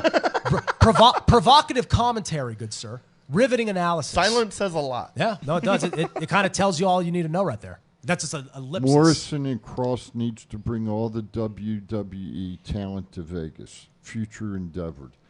Sean Hyde, the only guy that has a great look is Braun Breaker, but track record shows WWE all will mess it up. And then Sean also says, remember a few years ago when they said they were going to listen to us? They never have. And that's what I'm saying. That's why I say it's superficial. It's like, so now you want to listen even though we tell you what we want, and now you're going to say, fill out the questionnaire to tell us what we want or what you want. It doesn't make sense. Vince is going to do what Vince wants to do. Always. And that's the case. That's what Mr. Mike said to us on the phone. Yep. So this bullshit here, can we do something? Let's move on from the WWE, please. Let's do it. I like it. Chief is like, I've had enough. And, it was a very relevant. Now, leading into that, I'm going to leave. Take the reins. I'm going to leave on the last damn note about the WWE. Do it. Caleb Braxton. I watched SmackDown last night, and Paul Heyman, who has a good character, I'll give Paul that. He did some scripting with Kayla last night, and I was so wanting Kayla to turn around and put a freaking shot on him, but it never happened. And that would have been good creative writing. It would have been a good segment on SmackDown last night, but they didn't take the reins and follow through on it. So I'll leave it at that. There you go. Let's go on to Turning Point. I like it, and that pretty much says all you need to say. We covered it all in the WWE. There will be ensuing storylines. There will be ensuing conversation that we'll cover this week on this show, week in and week out as we do. But for now, I like it, Chief. Let's turn the page. Turning Point. There's a lot we could kind of go through here. We could go through the whole card, but we could also just talk about the standouts. If you haven't watched it, you could check it out for yourself. I'll just ask you right off the bat. You can give me your opinions on some of the other matches on the card before we go to our final break here. But Moose defeating Eddie Edwards to retain the Impact World Championship. I'm not surprised by the booking decision. We had Eddie Edwards on 2 weeks ago. We had Moose on last week. This was big. It was a great main event type of match to have for this event, to have in Vegas. It kind of just... when you walk away from a wrestling event and the match quality kind of feels secondary to the match itself, you're just happy the match took place. I think this was just a good match to have with Moose and Eddie Edwards. I think it was a fantastic match. I wonder if has this shown on TV yet? Yeah, Turning Point was live on Impact All right, Plus. then we're okay. Had both of them on the show here. Yep. Got to know both of them. You know what? They produced it, and it was well written. Yeah. And it was entertaining. And that's the key. We enjoyed it. And that's what Garth Wall says. Fans enjoyed it. And that's what Garth Wall says in the chat room. It was an awesome match. The reception about it across the board just really worked. Moose is such a hot commodity in the industry, and we saw that, just get kickstarted right here with each passing event that we see Impact host. He gets bigger and bigger. He gets more and more over. The brand heats up. He does great work as a heel, and he could always be a guy who could go to being a face, because when you have that type of athleticism and that type of look and that type of intensity, then you could repackage it to have him face off against other heels and sway the crowd. So True. Moose has the world is very much Moose's oyster right now, but you need a great opponent, and Eddie Edwards was a great opponent at that. We have a lot to talk about in AEW and Impact and other topics and headlines in Impact as well. So we'll get to that in our final segment coming up. I just will ask you guys one more question. Aside from the main event, what were your main takeaways from Turning Point? Was there anything particular? Was there a match, a booking decision? What really stood out to you? The debut of Jonah. Yeah. That guy is like a freaking brick house. Yeah. The way he took out Josh Alexander was just crazy. Yeah. WWE made a huge mistake letting that guy go. I walked out with Josh after the show and going to get my car, and I asked Josh, I said, Josh, how you feeling? He says, I took a few bumps in the ring, and I'll leave it at that. But my point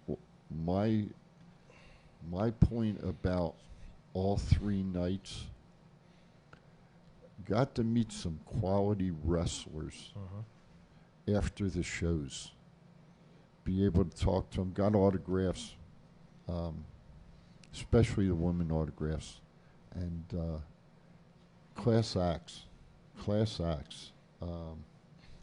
Got to meet Jordan Grace. Got to meet Mercedes Martinez.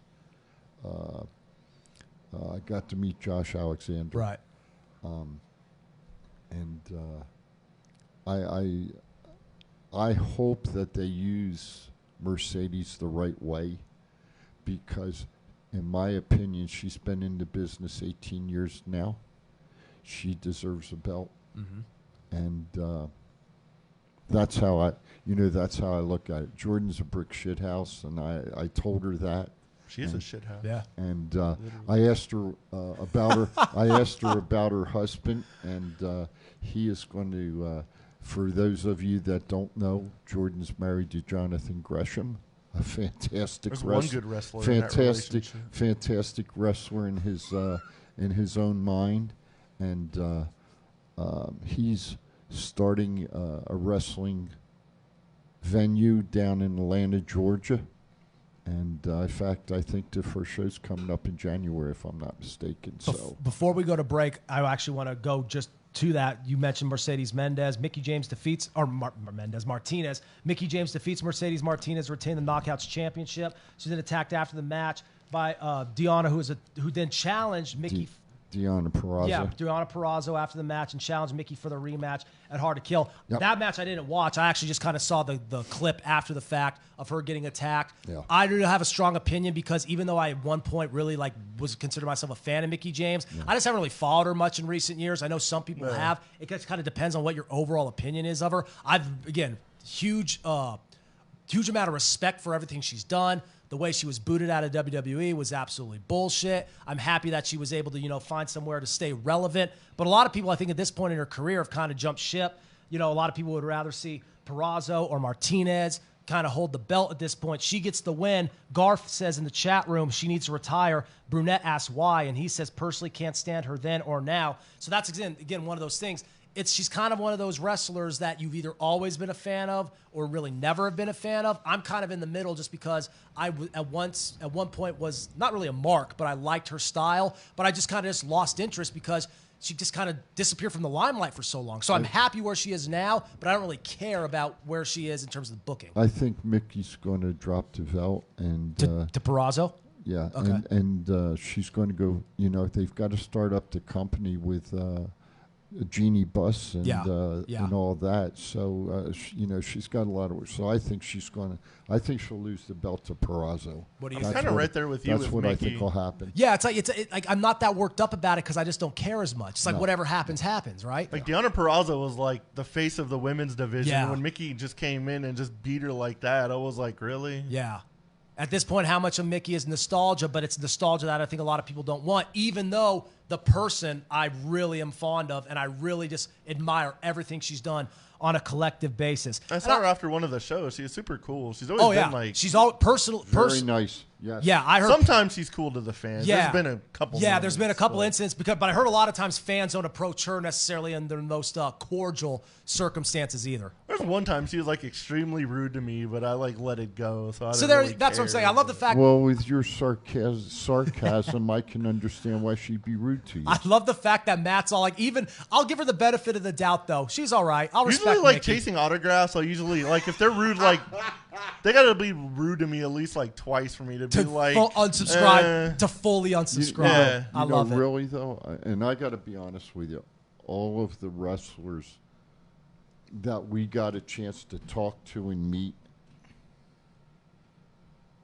outstanding people. And they took except for Jordan Grace. They took.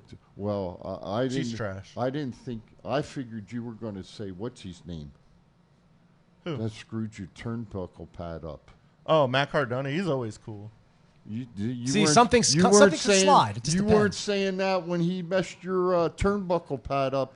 Oh, at first I was kind of heated. Yeah, I was like, eh. Yeah, He's you, moved on. You used some choice words, brother. He's moved Once I got on. it off, I was like, cool. I'm just not getting him to re-sign it because I don't want him to mess it up again. The consensus in the chat room. Garth says it's time for Mercedes Martinez to get her time to shine. I think so. And Brunette asks, is Mickey involved with WoW?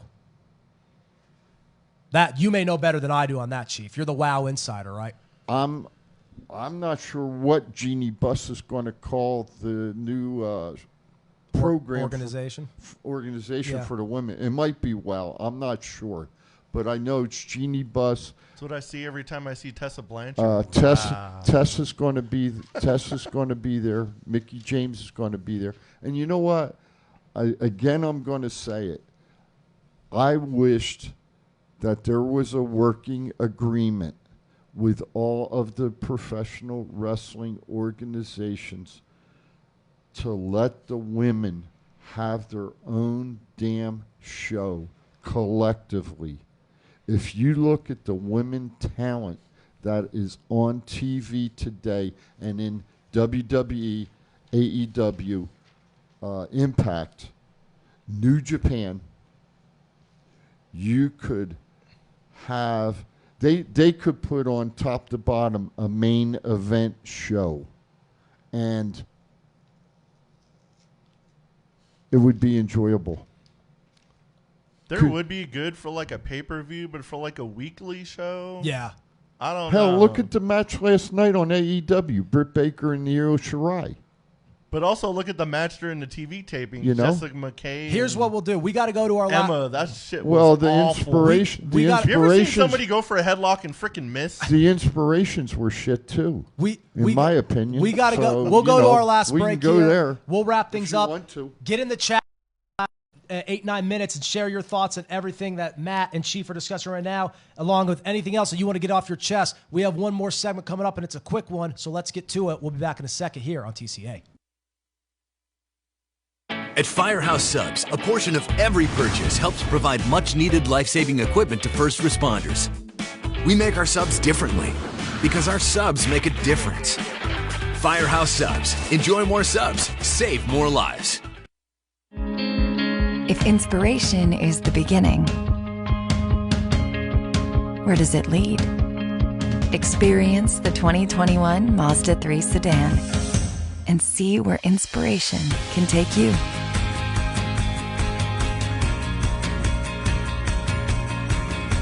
Grab the brass ring in a 2021 Mazda 3 with exclusive FSW discounts at Findlay Mazda. Get Garth today at the Valley Auto Mall. City Sublimation is an all-in-one design and manufacturing shop making everything here in Las Vegas. Most companies have everything made overseas. We do not and can do all the work in 2 weeks or less. From the court to the field, we have all types of sports uniforms for your liking, but if you are looking for something else, we also make memorial shirts, birthday shirts, and fan gear for your kids' teams. Send us an email at sales@sincitysublimation.com, and if you mention Thoughts Count Anywhere, we will take $5 off each shirt with a minimum of 12 purchased. A pro wrestler-owned business, we are known for reasonable pricing with a fast turnaround, all made in the USA. For more information, go to sincitysublimation.com for more. If you order Firehouse Subs online or with our app, we'll have those delicious, melty subs boxed, bagged, and ready to pick up with rapid rescue to go. Firehouse Subs. Enjoy more subs. Save more lives. All right, We're back. we look to put a bow on it here on TCA. We're short on time because the conversation has been flowing. It's been lively and it's been fun. So we'll get right to it. Let's talk some birthdays, gentlemen. Happy birthday to you. We're waiting for the music from our producer. There it is. All right, there it is. Always a staple here on TCA. We got the music, so now let's do the honoring. November 27th, today, honoring Davey Boy Smith's birthday. Tomorrow, the 28th, Eric Rowan and Summer Rae. Going to the 29th, Jerry the King Lawler, Zeb Coulter, John Bradshaw Layfield, Rosemary, and Dana Brooke. The 30th, we have Christian and Naomi. And on the 3rd of December, we have Wolfgang. So some marquee names there, some big birthdays, and a whole lot of rightful, warranted celebrating. Some of these guys and gals are mavericks of the industry, and they should be honored as such. Definitely. Davey boy. Oh, you got to love it. Jerry Lawler. The fact that Davey Boy and Jerry Lawler alone are on there, and then you add names like Christian and I mean even Coulter. People forget like how big Zeb Coulter has been in just a variety of ways. Dutch Mantell was a huge name, and it looks like we have a call here with about 5 minutes to go. Better late than never. Caller, where you calling from? What's your name? What do you want to talk about? Hey guys, this is Garth over at Finley Mazda. How you gentlemen doing? What's up, Garth? Happy to hear from you, Buy Garth. a car from Garth at Finley Mazda. Hey, we love the takes. What do you got from us, man? Because you've been very opinionated on a variety of topics here the past 2 hours. What are you calling in for? Bottom line, Survivor Series, garbage. Impact Weekend was phenomenal from start to finish. Almost everybody in town showed up. The wrestlers were great to approach. But what I want to talk about is FSW tonight. No escape. Vegas is going to explode. This is going to be, I think we're looking at possibly match of the year with Drake and Vandegrift. With the relationship that these guys have had and how it's blown up and putting them in a cage, I think there's no better way to solve it. That I'm looking forward to sitting ringside from the first match to the last match tonight. I think this is going to be the one for all Vegas fans to get your butts out to Diversion Entertainment, get yourself a ticket. I don't care if you have to stand in the back. This is going to be the show to see this year. Well said. Do you think the roof will blow off tonight or in the future, sir? I don't think there's going to be no potty breaks. I'm telling you, you don't get up. You get up for a second, you're going to miss something. I agree with you. I think this card is stacked from top to bottom.